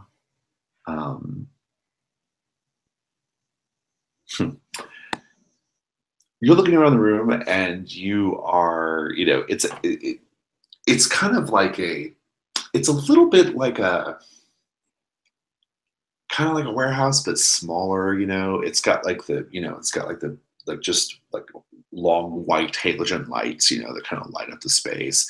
And there's a bunch of people. It's very, very poorly insulated. Like it's just really like ruckus noisy, right? And with the clacking and the yelling and the arguing and the laughing and all that stuff, right? You're kind of thumbing around, moving around, all that stuff. There is in the bar, or in this mahjong parlor, you will see something that is a little unusual, and sticks out to you because of your proclivities and what you always keep an eye open for. There is a big fire pit, okay, like in the center of this space. There's a big fire pit, and you're pretty sure you saw a face in it. Okay. So Tammy turns back to the table and says, "Excuse me, I need to go powder my nose," and stands up with her Long Island iced tea, of course. Indeed. And moves How to is the Long Island iced tea? What's that? How is it, the Long Island iced tea? Not good. Not good. Okay. Is it just tea? Yeah. Okay. Well, so yeah. So yeah, it was a face. It looked distinctly like eyes and a nose and a mouth, like it was a face in the fire, and then it was gone. Right. You definitely saw something. Okay. You saw. When your son. What was your son's name? Chase. Chase. I mean, is it possible that like when Chase was dying that you saw like evidence of spirits and demons and things, like faces like where they shouldn't be? I think she saw faces in mirrors. Nice. Good. I think there was a mirror. Yeah. I think there was a mirror in the hospital room, and she wouldn't see anything in it, but she would catch movement out of the corner of her eye in that mirror while she was in the room with him. Yeah, very exact same feeling. There was like a face in the fire. What do you do then? Or do you want to ask another question? So I think the first thing she does is sort of stalk slowly in the direction of the fire just to get a closer look. I'm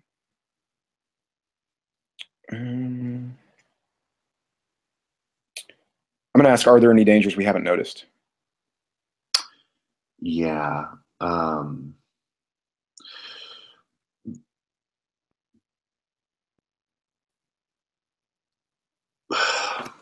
Yeah. As you go up to the fire, and just to kind of like drill down on there a little bit more, right, on that thing, you hear like in the fire, you hear like a distinct laughing, right? It's a little distant and small, but there is like almost like mocking laughter, right? Like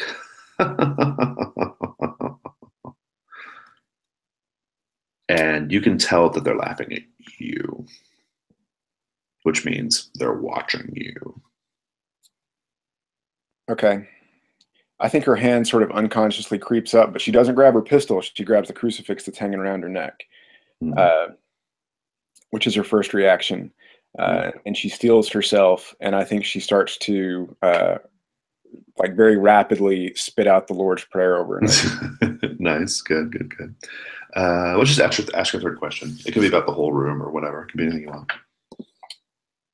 So, in keeping with the fact that I think she's a little bit scared at the moment, what's my best way out? Good. Like if this situation goes pear-shaped? Yeah. If the situation goes pear-shaped, you'll notice that there actually is like a back hallway that goes to like what are basically like little outhouses, right? That would be a good way to like slip out and presumably jump a fence or something back that way, right? If you don't want to just go out the front, right? So, okay. Yeah, you're good there. So, Dorothy, you're up there with Mo. How does this go? All right. So, I first come in and start yelling at him, but before I, went over, I jinxed him, and, another server, just kind of bumped into the shelf that holds, like all the bottles of booze behind him, and it just kind of starts rocking. And so as she's yelling at him, what's the nature of your, like, what are you giving him the riot act for here? Yeah, well, first of all, it's like, how dare you, it's like, make fun of our relationship, especially with my son has disappeared and you made fun of that. And also, I happen to know that somebody who worked here who was possibly your friend disappeared, and you're making fun of that.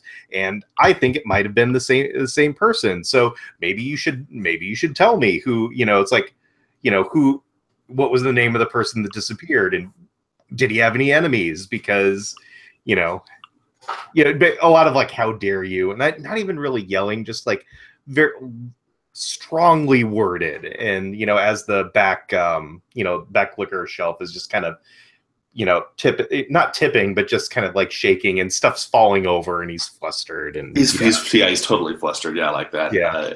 You can take manipulate with a +1 forward for your jinx if you want to spend one of your hold on that. Yeah, I'll go ahead and do that. So that is 8. 8. He's okay. So so like the bottles are falling, and he's trying to like, you know, he's trying to like catch everything, and he's like, lady, look, just he's like calm down, all right, like he kind of bends down. He's got like a, you know, he's caught a couple of bottles, and one smashes down. He's like, fuck. He's like, look, I meant no offense, right? I meant no offense, all right? Okay, so, all right, people are going to, he gets really quiet. People gone missing. People are disappearing. All right, whatever. It's not like Lou was the first one. Lou, there's a name. I'll type that for you. He says, like, guys come to this country all the time, and then they go back home all the time. It's a thing that happens, all right? It's a thing that happens. Sure, circumstances are a little weird, but they earn a little money, they go back home. Hey, you said the circumstances were weird. Have there been other people disappearing under weird circumstances? Do I look like Columbo? I don't. I'm not. Why would I know this? Why would I know this?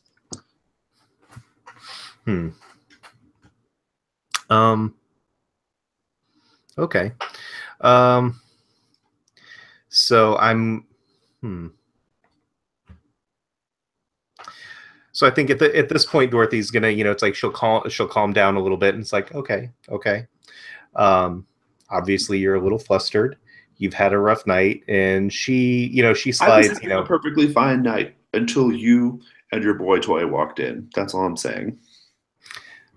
Yeah, and she points to the shelf behind you. It's like, I had nothing to do with that. But she slides $100 bill across the counter and just says, you know, just, hey, listen, like, I'm trying to find out what happened to my son. Can you just how do I get up to the apartment upstairs? Like, I'm not looking to steal anything. I just want to look around. Can you just get me up there for 10 minutes? You give him $100. Yeah. Huh. Do you think Jinx would be any help here? Is that a thing? Maybe in a future scene, I guess, right? You could use it again. Yeah. I mean, like, unless you want to turn it into another manipulator. No, I think that $100 is a good motivator. I'm going to give you the benefit of your previous aid. So, okay. He's like, he takes it. And he's like, yeah, all right, I can get you up there, but like, not right now. I mean, if you want to come back, like, come back tonight after the restaurant closes. I have keys because I sometimes open the place up. Yeah, sure, I'll let you up there. Okay. Yeah. Then Did yeah. your son go missing in Little Shanghai? He did, as a matter of fact. Yeah, he did under similar circumstances. So that's why I'm interested. Right. Yeah. It's cool. Yeah. Cool. All right.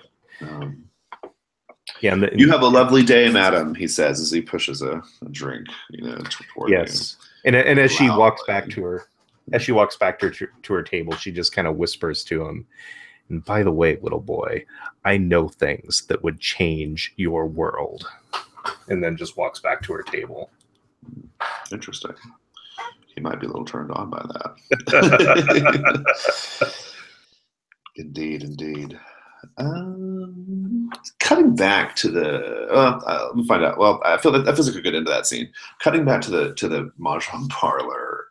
Tammy, you've got this like weird feeling. There's some weird shit going on. There's definitely some spectral activity. What are you doing right now? So I think Tammy backs away kind of slowly from the flame after hearing that laughter, and moves back toward the table and sort of taps Samo on the shoulder while he's, I guess, in the midst of this conversation, and says, "Samo, honey, I think maybe it's time to go and sit by the fire for a bit. Would you like to join me?" Sit by the. You mean the good luck fire?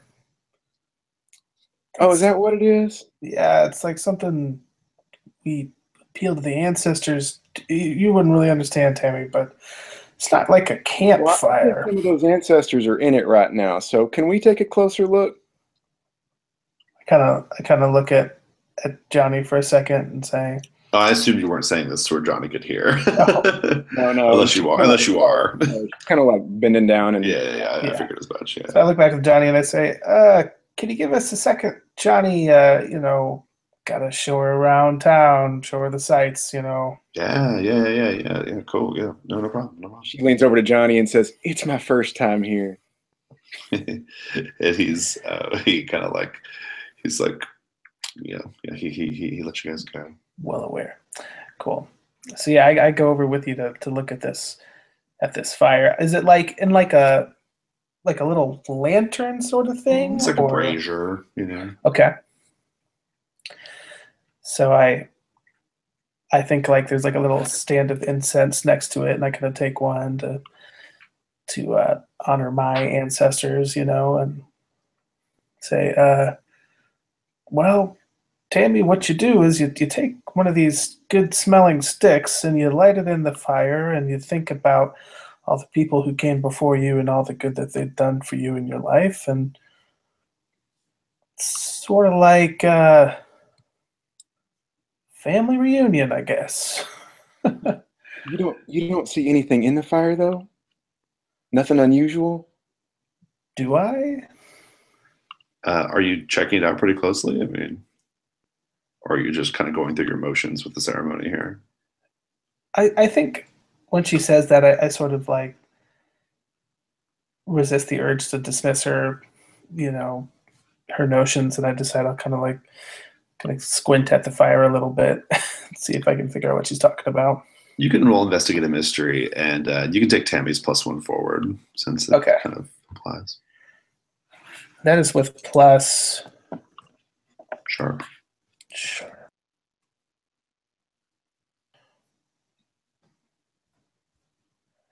Okay. 12. 12. Nice. You get to ask 2 questions from the list. Okay.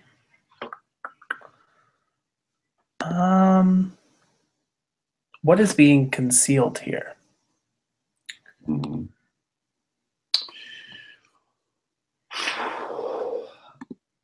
Whatever it is, it's gone. And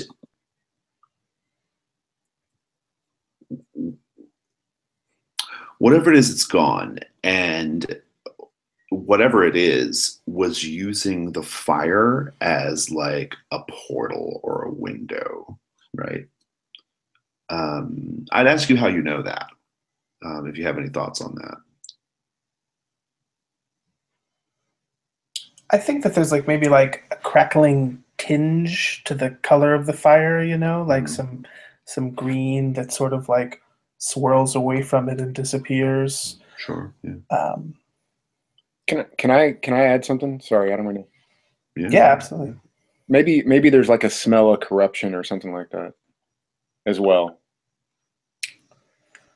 Yeah, like there should be a sort of pleasant like orange blossom smell from the incense, and instead it smells like sulfur or something, Like something's been there, right? Yeah. Whatever it is, it's gone, and you can tell that like if there was something in the fire, it was using the fire as like a portal or a gateway to like observe or look, right? So I guess the natural question following that is, where did it go? Good. It is fairly close by. You may have heard stories about like sorcerers or characters like that who can do this sort of like remote viewing type thing. They wouldn't know to look at you or to spy on you if they didn't see you out on the streets already, right? So, and whoever they are, they're probably not friendly with Black Sun. Otherwise, they would have just walked in, right? So. All right.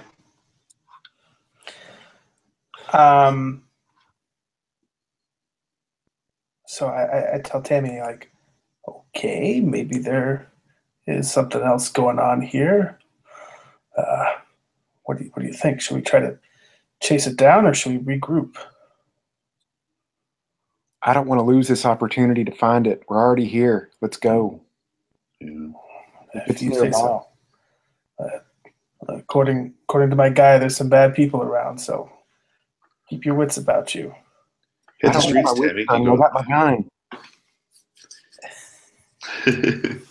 Well, so Tammy, you can go out the back and be fairly unnoticed, if you wish, or you can just leave out the front too. That's fine, also.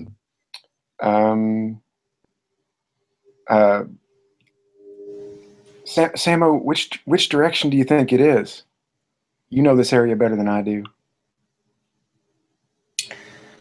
So would I know the location of where it was going other than just nearby? They would have seen you go in, basically. Wherever they're at, they would have seen you go into the mahjong parlor. So they're close enough to know that, right? Yeah. Okay. And then they use the fire as a way of spying. Tammy, yeah, you go around back, and I'll step out front for a minute, see if there's anything. You watch for me, you see where I go, and you follow me right away. Sound good? All right, you be careful, sweetie. Yeah, Tammy, no problem. Don't gotta worry about me. I'm gonna cut back to that. Let's smash cut over to, we'll have this scene, then we'll take a little break. We can fast forward to like after the restaurant closes if you guys want. So Brett, the restaurant's closed. You see Mo, like you see Mo like, kind of hanging around by the front. But the lights are dimmed and stuff. And you see him kind of like leaning up against the frame of the door, like, having a cigarette or whatever, pretending to look at something on his phone, right? What do you do? Well, Dorothy's the one that actually had the agreement with him, but well, he knows you're together. So right, he knows you're together. So Brett will come up and say, "So are you gonna take us up to the room?" He's like, yeah. That's what your lady paid me $100 for. So let's do it. I got the keys right here. He's like, I'm doing this. The door. He's like, hey, listen. I just want you to know that if I caused you any offense earlier, you have my sincerest apologies. I wasn't trying to, I wasn't trying to. I was just kind of pulling your chain a little bit, right? Well, you're making up for it now, and you were, it's not like that's the first time this has happened. It's kind of like opening it up, and you guys you're going into the restaurant, and he's like, okay, so we go through the back. He's like, the apartment's up this way. You kind of go through the back, and there's like some stairs that go up right to the apartment. As you're going up the stairs, he says, hey, so if you guys don't mind me asking, like, like when you guys are being romantic with each other, like, who's the aggressor in the relationship?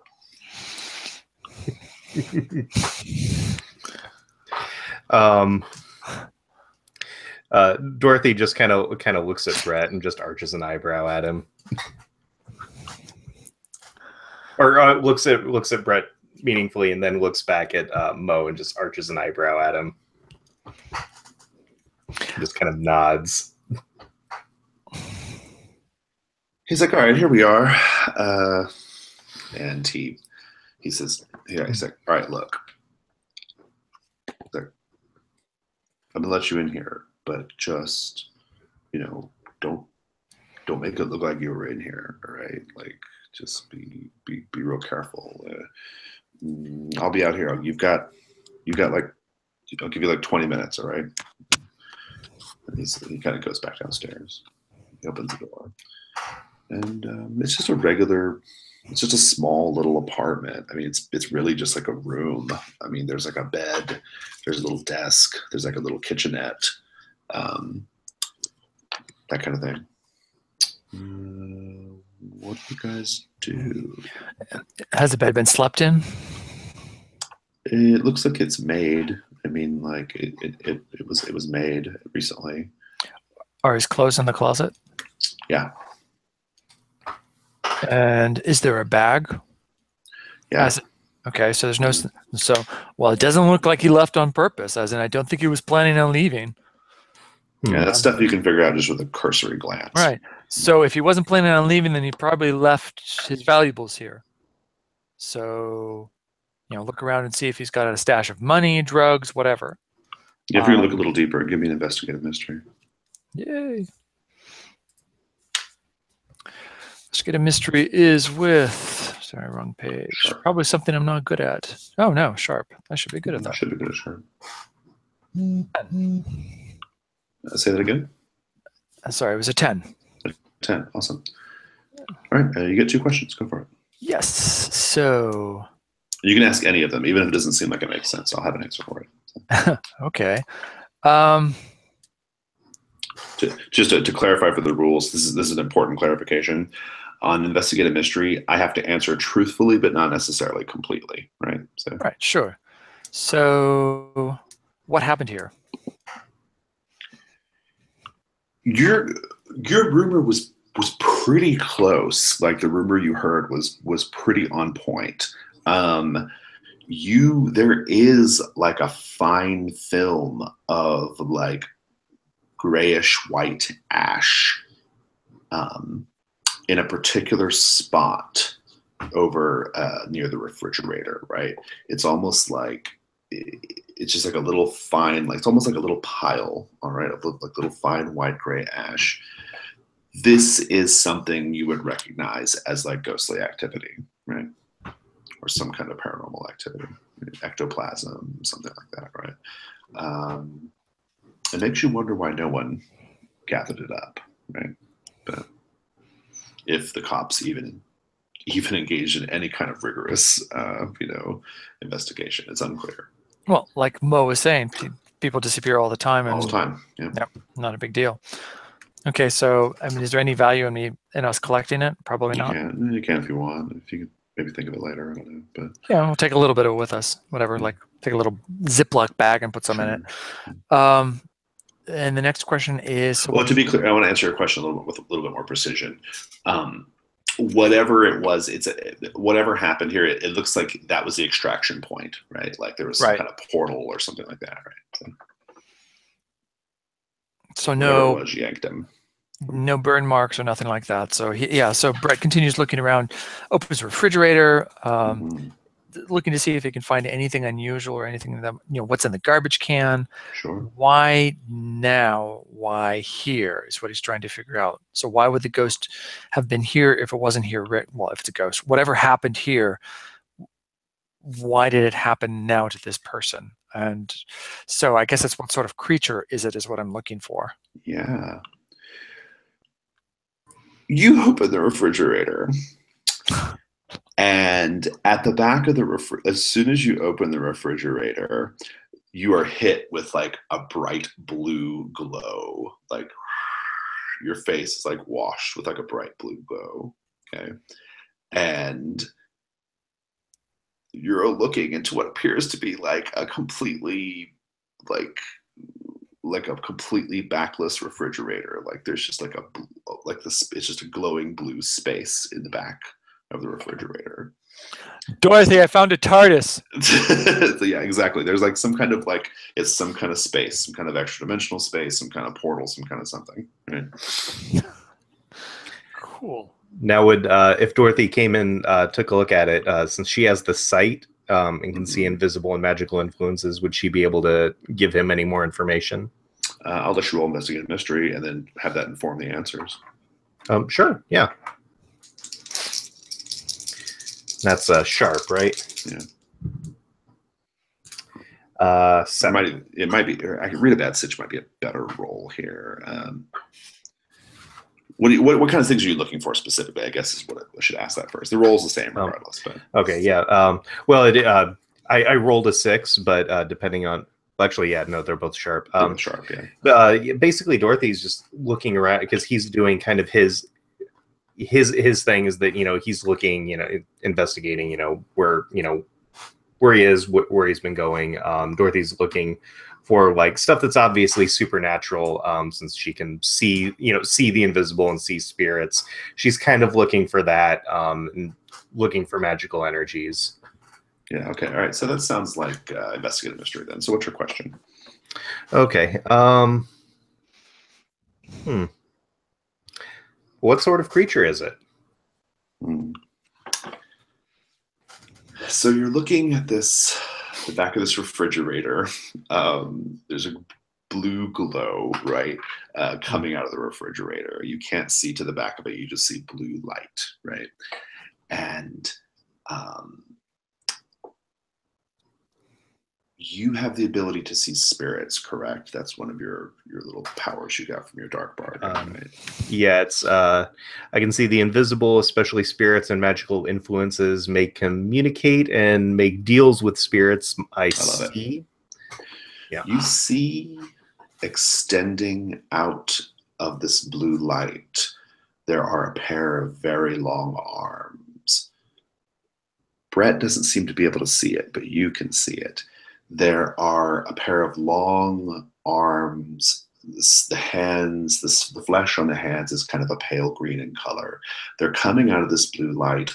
They have long, drapey black silk sleeves and very, very long, like fingernails. And these arms are stretching out. They seem really long. Like the arms are like 6 feet long, like stretching out, like snake-like almost of the refrigerator. And these like nails, like the hands are like reaching up to Brett's face. Again, Brett's none the wiser. The hands are reaching up to Brett's face and like gently caressing Brett's cheek, right? And doing this. Dorothy, how are you reacting right now? What are you thinking? Or Okay. Like, it's a spirit thing, so you're not right. And so this is something that's happening now, not like a premonition of something that happened before. It's correct? happening right now at this moment. Yeah. All right. Well, she yanks Brett back and slams the door to the refrigerator. Nice. Good. Brett, can I ask you a question? Sure. What color are your eyes? Ice blue. Perfect. All right. So let's take a quick 5-minute break. We'll come back and we'll pick up with whatever's going to happen outside of the Mahjong parlor.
Yeah, that portal scene was like straight 1980s.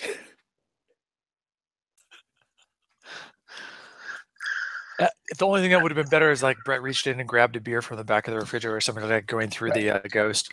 I really thought that was going to happen. Cracked open the Coors Light with the label out or whatever, right? Yeah, sure.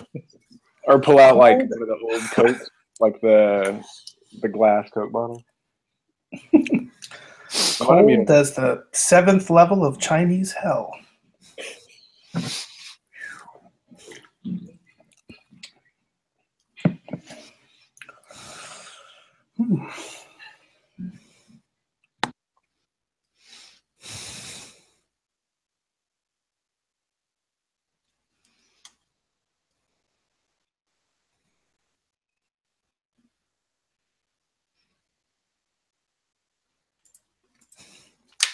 Trying to figure out what I can do with my Haven. What is your Haven? Is your Haven the boat? Yeah, it's on the boat. Okay, so you're like your library and everything is on there? Okay, I was thinking that's probably, if there's a connection between us, that's probably why, because I imagine she might have come looking to do research. All right, we're back. So Tammy, you were going out the back, right? And Samo, you were going to go out the front. And you were both just going to kind of scope things out. Was that the plan? That's the plan. Yeah, yeah. And if there's nothing back there, I think what she wants to do is sort of loop around and kind of come up on the flank of him to make sure that he doesn't, no one gets the drop on him, basically. I like that. I think that's really good. Tammy, why don't you go ahead and give me read a bad stitch? Because we know it's a bad stitch because you guys know you're being watched. So. Oh, that's probably not going to be good for me. I don't suppose I get to add my +1 for investigating something related to my... What'd you roll? I got a 6. A 6. I'll give you the +1 just because you're using the back way, which is a follow-up, right? So. Okay, so 7 then, thank you. That's benevolent GMing there. No, I think that's... I'd forgotten about it, so... Yeah. Okay, on a 7 9, hold 1. Are there any dangers we haven't noticed? I think. Yeah. There are definitely, like, you're going out the back, right? And there's definitely like a car pulled up along the, like an alleyway on the side, a van, we'll say, a big black van, right? And there are a group of about, like, I would say like 8 triad guys who are like getting out of the van. They are wielding, they don't have guns. They have like swords and chains and stuff, right? They're in suits, right? But they're in suits, and they're getting out of the thing, and they're circling around to the front, presumably to go to the front where, who knows what they're going to do, but they're going to run into Samo. What do you do? So, would she have time to actually get ahead of them? Can she get to Samo before, or are they like assembling? Act under pressure. Almost cool. You get a +1 for following up. Yeah, it's still a 5 with my mod.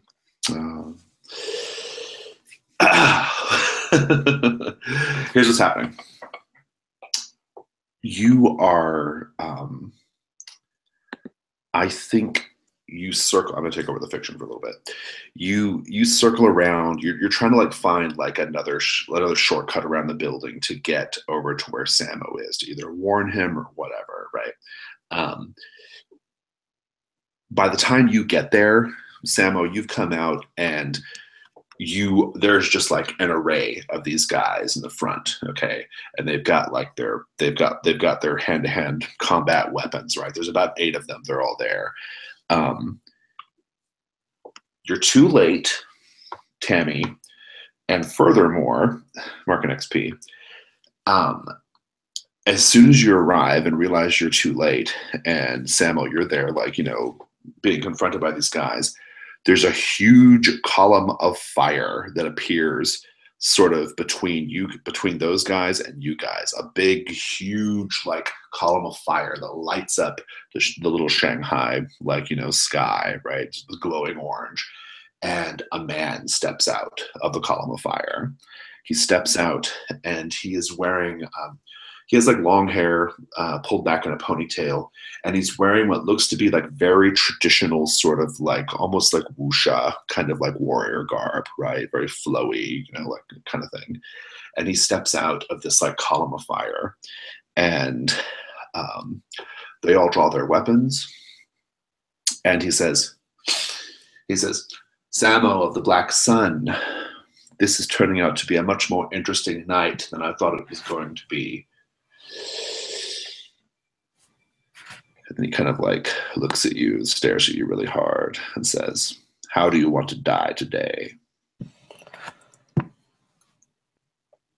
Well, I think I'd rather die with at least some sort of polite respect. I mean, you know my name. I don't even know your name. And the column of fire disappears, and he kind of steps back towards the line of men, and he says, he kind of turns on his heel and says, "Make it quick." And these guys just like bum rush you, Samo. I'm gonna cut away for a minute. No respect.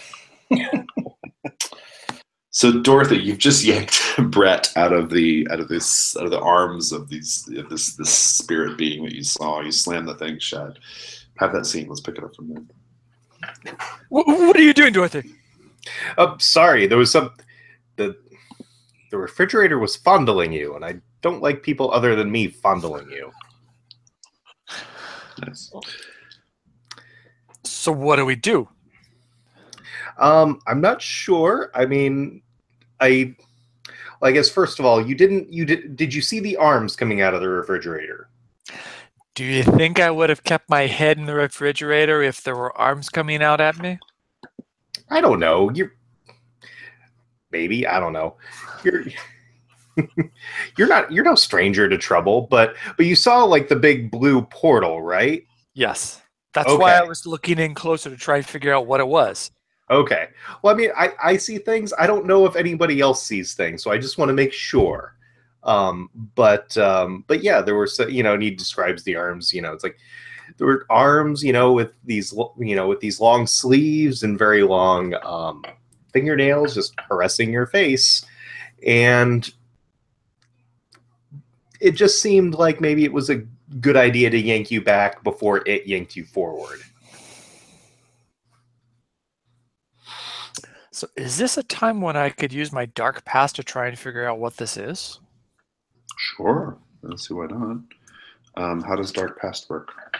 If you trawl through your memories for something relevant to the case at hand, roll plus weird, which I'm pretty much guaranteed to botch, but no, that's not true. I've got like a +0, so that'll be fine. Yeah, go for it. But will it get me anything? Let's see. Does it get me anything good? What black magic do I know that would help here? Do I know anyone who might be behind this? Who do I know who can help us right now? When I dealt with this creature or one of its kind, what did I learn? I'll give it a go. Yeah, so it goes. Great questions, but okay. 7. Cool. So you could ask one. I could ask one.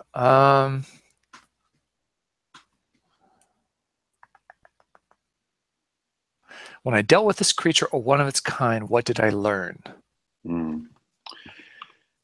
The way I'll ask you I'll tell you the answer. You kind of tell me, you give me the backstory. But basically what you're going to learn is whatever this person is, they're in a parallel dimension to our own. Okay. They're in a parallel dimension to our own, and occasionally they can enter our dimension. But they're otherwise stuck. You can think about your story. I can cut away from it if you want to think about it.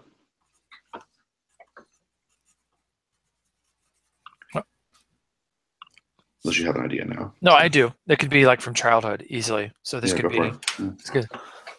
So he pauses and he said, "Wait, you said long hands, long fingernails, black robe, right? Like sleeves, long, sort of hangy." Yeah. Yes. Exactly. That's my sister used to say she kept seeing something like that. Right before all the things started happening in our town. Well, then we should probably look into this before something like that happens here. Yeah, if this is just the beginning of something bigger, yeah. We didn't do very well stopping it back then.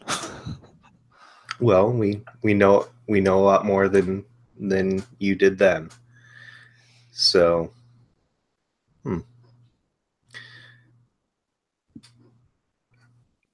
Yeah, so what else could we have learned from that? We'd know how we stopped it back then, I guess. Well, I guess what I'm telling you is that you know that whatever it is, it's in another dimension, right? Right. It's in a parallel dimension. So, and if you can access that parallel dimension, maybe you can access the creature too. True, but I think probably back then we took the simple approach. We just burned the house down. Right, yeah. Close the portal. Yeah, that works. I'm going to cut, unless you have anything else. Oh boy, Samo, you got a gang of triads coming in at you. What do you do? Samo's no slouch. He's been, on the ropes before, and he said these guys don't have guns, right? Just like no, just like swords and chains and knives and things. Yeah. I think Samo's going to kind of try to hold his own here, and hopefully Tammy will come in and save his bacon at an opportune moment. Indeed. Yeah, if you want to engage them, I'll tell you that they are a gang of triads. They have harm capacity 10 and armor 1. So essentially, you got to do 10 harm on them to completely defeat them, right? Right. Well, I won't pull out my gun just yet because I don't want to escalate to that if I don't have to. But I have my own big knife, trademark, that I'll pull out and kind of wave them on and get a little like Wing Chun looking stance, Right, yeah. Tammy, what are you doing? Oh, you're muted, Tammy. We can't hear you. Oh, you did unmute. Oh, okay, sorry. So I was saying that Tammy's a shooter, not a fist fighter. So they haven't really, I don't think, seen her yet. No, you're still kind of like kind of on the outskirts. Yeah, she looks like a confused tourist. So I think she's going to kind of skirt around the back of this fight and try to get behind the triads. You'll probably run into Fire Guy, just so you know, because he's kind of back there, kind of watching this all go down. Oh, okay. Which you may want. That's fine, but it's just. Can I sneak up on him? Yeah, of course. If you want to try, yeah, you can. Yeah, I'd like to. If he's paying attention to that, I think I'd like to walk up, pull the old 44 out of my jacket, and put it to the back of his head. Nice. Give me an act under pressure. Oh, please don't be. Oh, okay, good. That's actually flat rolls a 9, and I think I've got. Oh, my cool 0, so 9. All right. You're going to do it.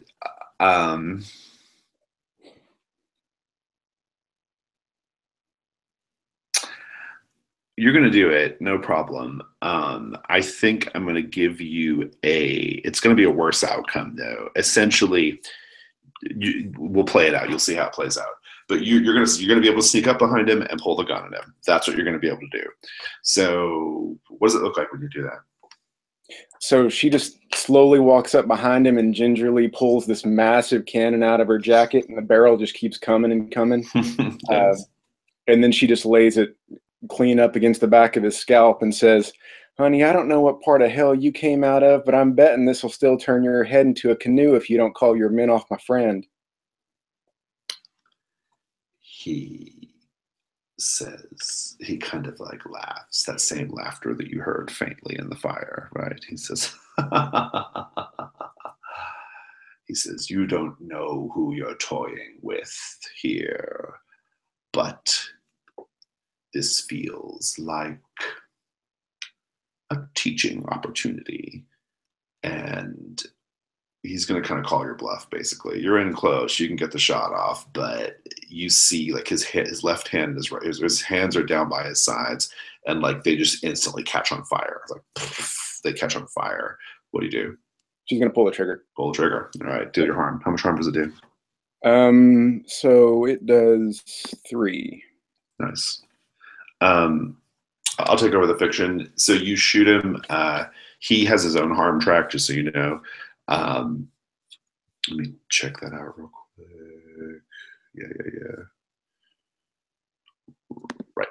And he has 1 armor as well. Does it have armor piercing by chance? No. Okay. I think like you fire, you're right up by his head, which is great, but like you blast him and you expect the bullet to blow his head to like a gourd, right? That's not what happens. It's more of like a concussive force that just knocks him forward, and he kind of like slumps down, or kind of like slams down to the ground, and it kind of spins around. Some of the triads like hear the gunfire and they kind of turn. We'll get to that in a minute. And he just like, he's basically like on the ground, like slammed forward. You can see that you did he's got a wound in his head. It just didn't like blow it up completely, right? And basically like what you see is he just like kind of floats off the ground, like Superman sort of, like he kind of floats off the ground and is like just instantly like placed upright, like facing you. And then he like kind of like opens his eyes wide and his mouth wide, and like there's just like fire in his eyes and his mouth, and you hear this like loud like wailing noise comes out of his mouth. It sounds kind of like, and you are suddenly feeling very warm. We'll get to that in a minute. Samo. The gunfire that distracts a few of them, maybe gives you an opening. I don't know. What do you do? Well, when I hear gunfire, I go ahead and pull out my own gun too. Situation escalated. Check. Yes. Do I hear like the wailing noise too? You do hear that, yeah. What does the triad's reaction seem to be to that? They don't respond to that in particular. It was the gunfire that initially got their attention. They're still focused on you mostly, though. You're still going to have to cope with some of them. So I think instead of like shooting them, I'll be like, "That's right, you hear that? We're not messing around here. If you want to get out of here alive, instead of just beat up, now's your time to bail." I'm not even giving you a roll here. One of them like tries to do a bicycle kick to knock your gun out of your hand. What do you do?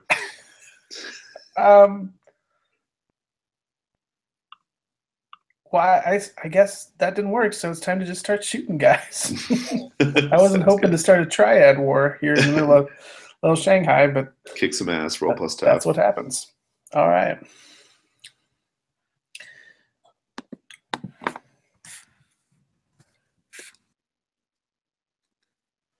$13. Nice. On 10 plus, you're gonna harm each other, so that's gonna happen. How much does your gun do? It's a 2 harm.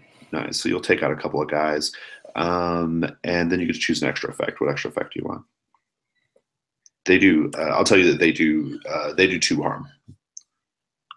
Okay. 3 because they're a gang. They do 3 total. So. I want to gain the advantage to give +1 forward to Tammy. Okay, I love it. Describe all that. What does it look like? And you'll take 3 harm also. Yeah, 3 harm total. Mm-hmm. Oh, unless you have armor. If you have armor, it takes it down. But yeah, I don't think I do. So I think like I shoot like 1 or 2 guys, but these guys are not unused to that sort of action. But as we get more involved, and it's more of like a roiling melee at this point, you can't really be sticking a gun around in a huge sword and chain fight, really. I just start like throwing a couple guys, and I think a couple of them are like kind of thrown over the van, in the next cut, and they kind of get in between Tammy and Fire Guy, or at least cause some distraction at that point. Right. Nice. I'm into that. I'm going to give Tammy a follow-up there. You go +1 forward, Tammy. I'm going to cut back to the other group, though.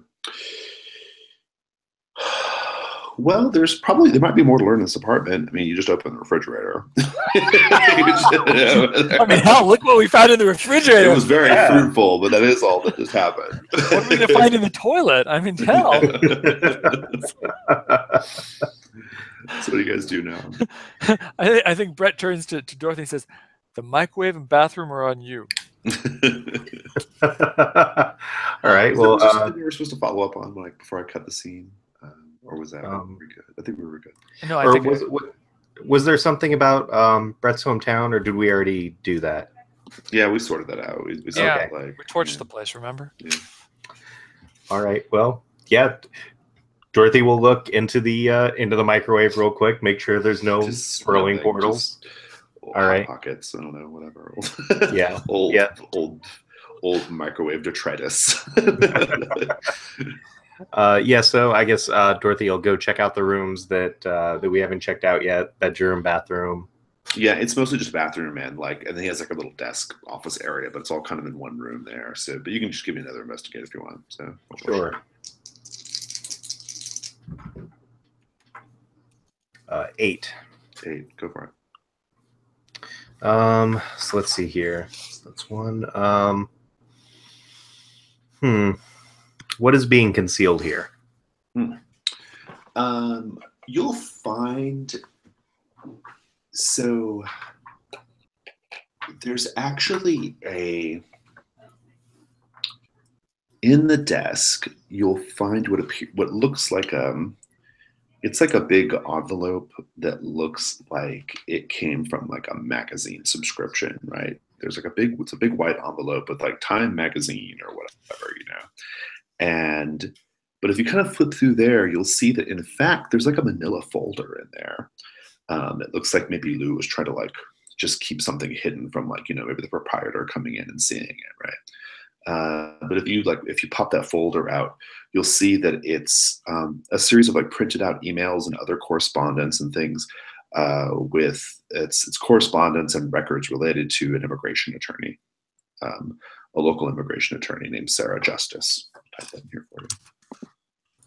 Okay, I will. I will fold up a couple of those papers with Sarah Justice and anything that has her contact number on it. Info, sure. I'll fold up those papers and put in my pocket. Yeah. There may not be anything else unless you have any other ideas, Brad. I'm open to a pitch if you can think of anything else you would do here. No, I can't right now. Mo will come back. Mo will like bang on the door. Are you guys almost done in there? He's like, please tell me you're not doing what I hope you're not doing in there.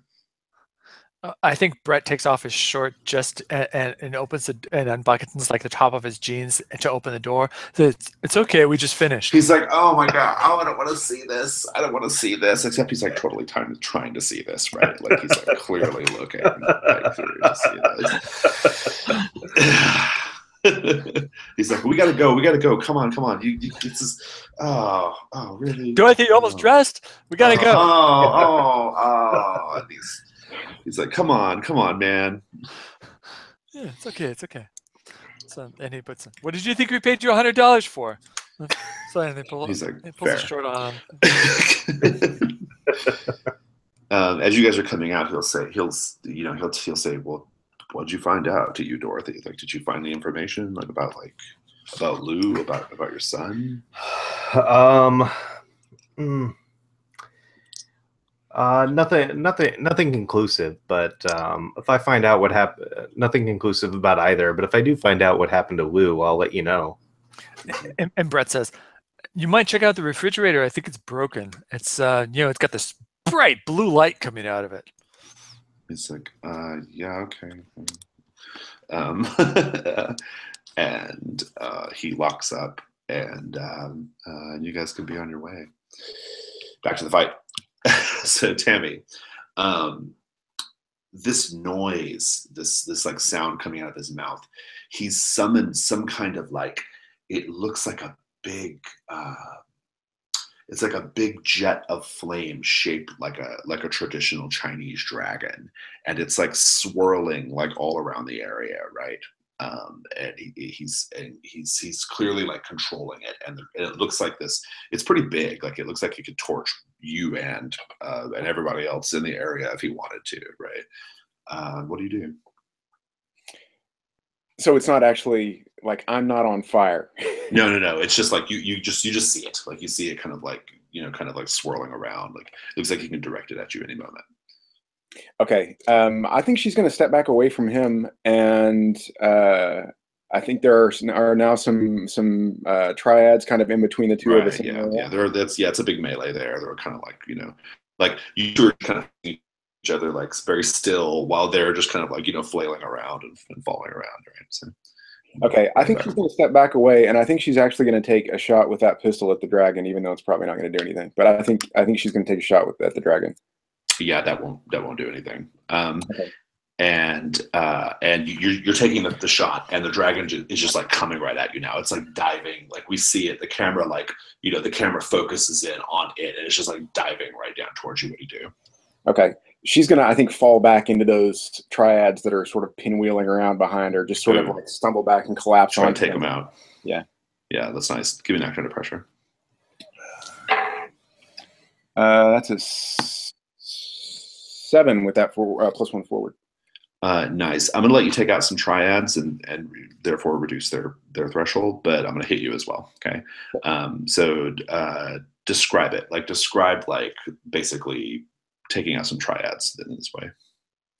So I think she just basically flails and screams as she's sort of falling backwards, and just more or less by pure luck, more than anything else, she completely pistol whips one triad across the face and knocks him out. And then falls forward, and as she's falling forward, the dragon just comes down and basically strafes across her back. Nice. Yeah, and I think it'll hit them as well. And basically some of them catch on fire. You catch on fire a little bit. You take 2 harm, no armor. Okay. Sama, what about you? Tammy, you really ought to get out of here. I think we're a little outmatched. And I will tell you that the gang is reduced by another 2 as well. So they're down to 5 total harm. I kind of want to like get Tammy into this van and just like peel out of there. Okay, nice. I'm into that. Describe it. What do you do? What were you trying to do? So I think like as I'm like fighting one of these guys, like I end up like using the van door to like slam his head or something like that to knock him out. Nice. And I see that like it's still like running, or the keys are still in the ignition, and I kind of want to like just throw open the side door and be like, "Get in! We gotta get out of here." I'm into it. Act under pressure. Sure. You can have Tammy's +1 forward too. Oh, okay. It's kind of following up. People aware of that, right? I am in a bad situation, but I've been rolling really well, so that's a 10. Nice. I don't think I think only 1 experience point's been handed out the whole session so far. All me. Sweet. You will be able to escape. Describe it.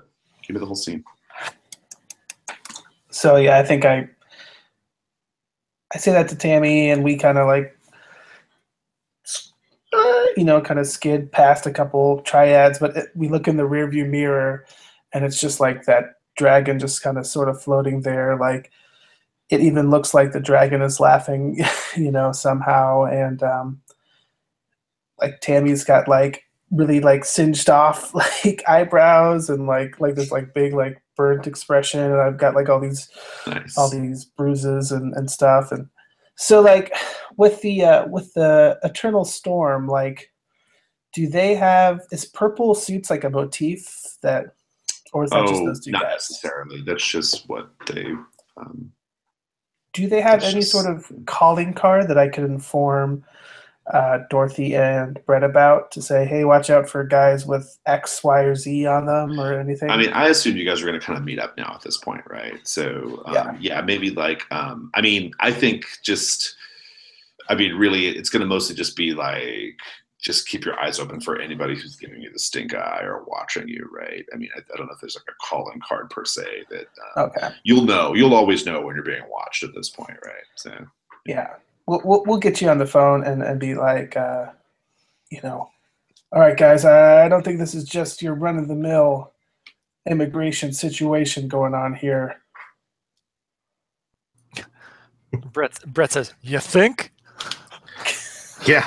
well, the funny thing is, you guys don't know about each other's like encounters, right? Like, no, I mean it. Look, there was this guy and this huge column of fire, and let me guess: black of... sleeves, long arms, long fingernails. No. What are you talking? What do you mean long? What are you talking about? Well, we found a haunted refrigerator. Well, I got set on fire. Damn, Tammy, you all know how to have a good time. Will you guys meet up, or like what? Or what's the plan here? I mean, this is, I assume you guys are talking on speakerphone or whatever, but like. So they got away from the dragon? Yeah, they escaped. Yeah. Okay. Yeah. I figure we're maybe meeting back at the Haven. Is that right? That works for me. Yeah. Why don't we meet back to the Haven? We can regroup and look up in details. Maybe I got a book that'll tell us what we need to do. Indeed. You also have an address too, Samo. You got an address from John, right? So you have that as well. Cool. You guys get back at the boat. No big deal. You're back at the boat. It's probably late at night, pretty late at night at this point. By the time you get there, I assume that like the marina is a little ways away from Little Shanghai. Maybe the same city, but not like right next door. Yeah. Let's have that scene. You're at the boat. Just kind of play it out for a few minutes. Figure out where we're headed from here. Whoa! You guys were serious. It's like, so wait. Anybody got any burns? Tammy like turns and I just glare at you with my eyebrows missing. Did anybody take any more damage? I guess is what Brett's asking, to try and figure out if he needs to heal anybody. Yeah, I think I'm like putting some bandages on and stuff like that. Okay. But do you have skill with that? Well, I guess it depends. This depends on Jason. It says that you can heal people and have the space for 1 or 2 to recuperate. The keeper will tell you how long any patient's recovery is likely to take, and if you need extra supplies or help. So that sounds like that might be between scenarios or something, or I don't know. I think as long as you have like you have some space here, right? So you can heal people and have the space for 1 or 2 to recuperate. I think so. None of you guys hit 4, right? Did anybody take 4 harm? As long as you didn't hit 4 harm, 3 only. Yeah, as long as you don't hit the 4 threshold, the harm will kind of eventually just take care of itself, right? So with the infirmary, I think we'll kind of speed up the healing a little bit. I'm not super interested in getting all the details on this. So basically, like if you want to wait till the next day, you can heal 2 each, and we'll call it. Okay. Would Samo know from any like local myths or legends like who this guy was? Because he's obviously Chinese as far as he can tell, but yeah. Well, you might be talking about different people here too, right? Like the fire guy doesn't match the description of what Dorothy saw, right? If you guys compare notes, like that won't match up, right? Necessarily. So we might be talking about different, there might be like different, things here. Specifically the guy I encountered, yeah.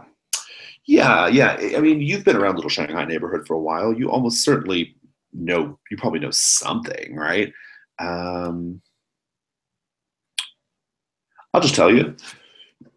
The Eternal Storm triads, the rumors, this is just a rumor, but the rumors, though, that the leaders of that triad gang, are sorcerers, right?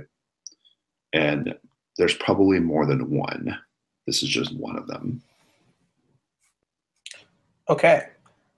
So I'll say, and confirmed, right? So, right. Rumor confirmed.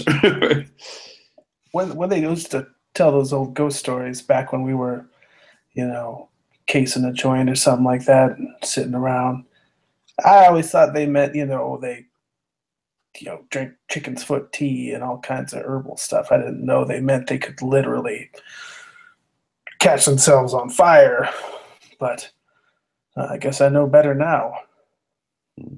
Indeed. Brett, you were hitting the books, you said? Yeah. Yeah, that's what Brett was going to do. Try and see if he could find any mention of these powers or this type of sorcery. Yeah, So yeah, I know I have a book here somewhere. So he's like popping open all the store things and pulling out these books, throwing them at Dorothy. He said, "And this one, Dorothy, this one, I think it might be in this one." You know, and digging through them, flipping through them as fast as he can, because he's also got the armory, so he wants to try and figure out what weapons will help. Yeah. You get a +1 forward whenever you use your lore library, so you can roll investigative mystery with a +1. Cool.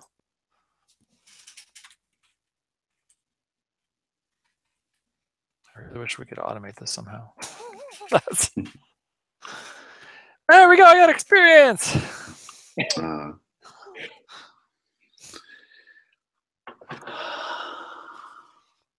guess it's late at night. Working XP.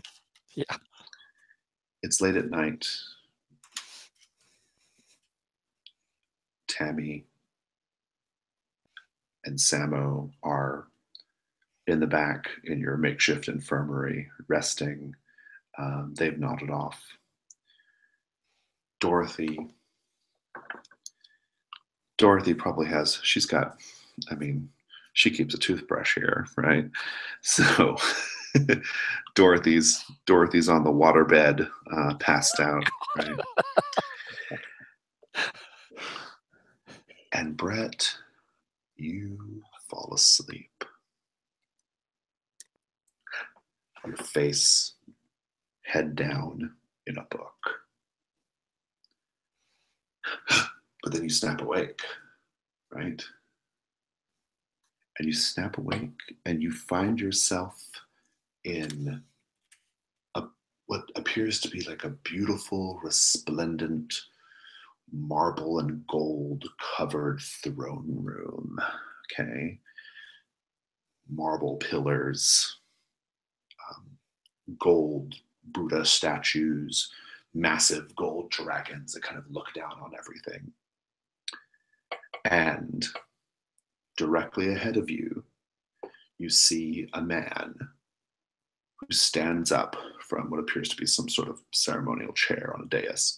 He stands up and he's about 8 feet tall, very, very tall, very, very thin, wearing a long black silky robe embroidered with gold, a mitered cap, and very, very long fingernails, right? And a sort of Fu Manchu mustache situation going on. And again, very like faintly green skin.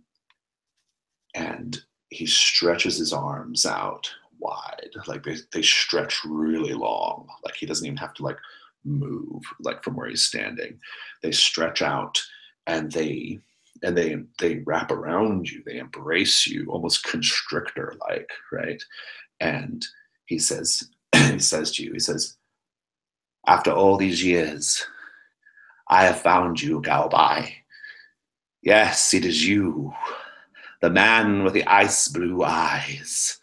I have searched through the darkness, through the centuries, and you are here, and I am here, and soon we will rule this world together. And that's where we'll cut the session. Holy moly. Awesome. Let's do our end of session. That was a well-timed fail, or a well-timed miss. I aim to please. Yes, thank you.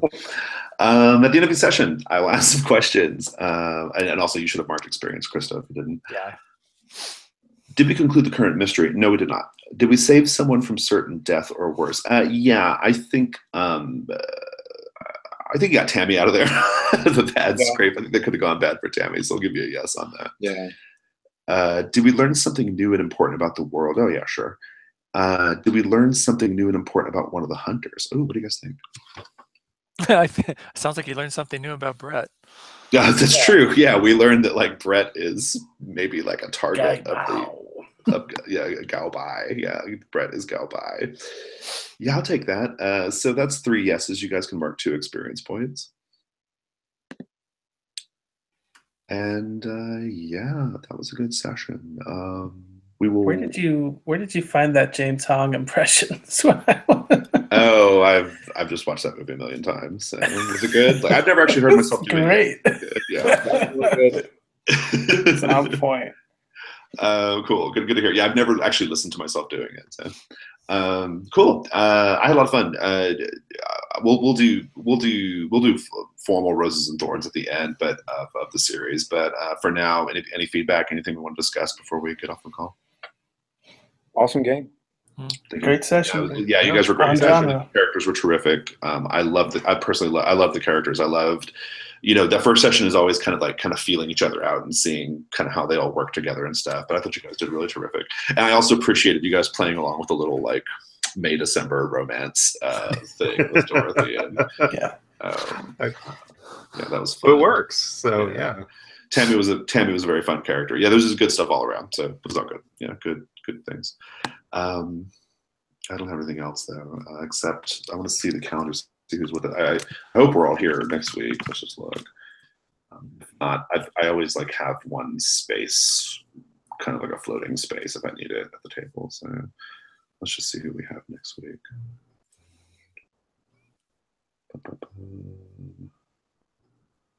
Where is it at?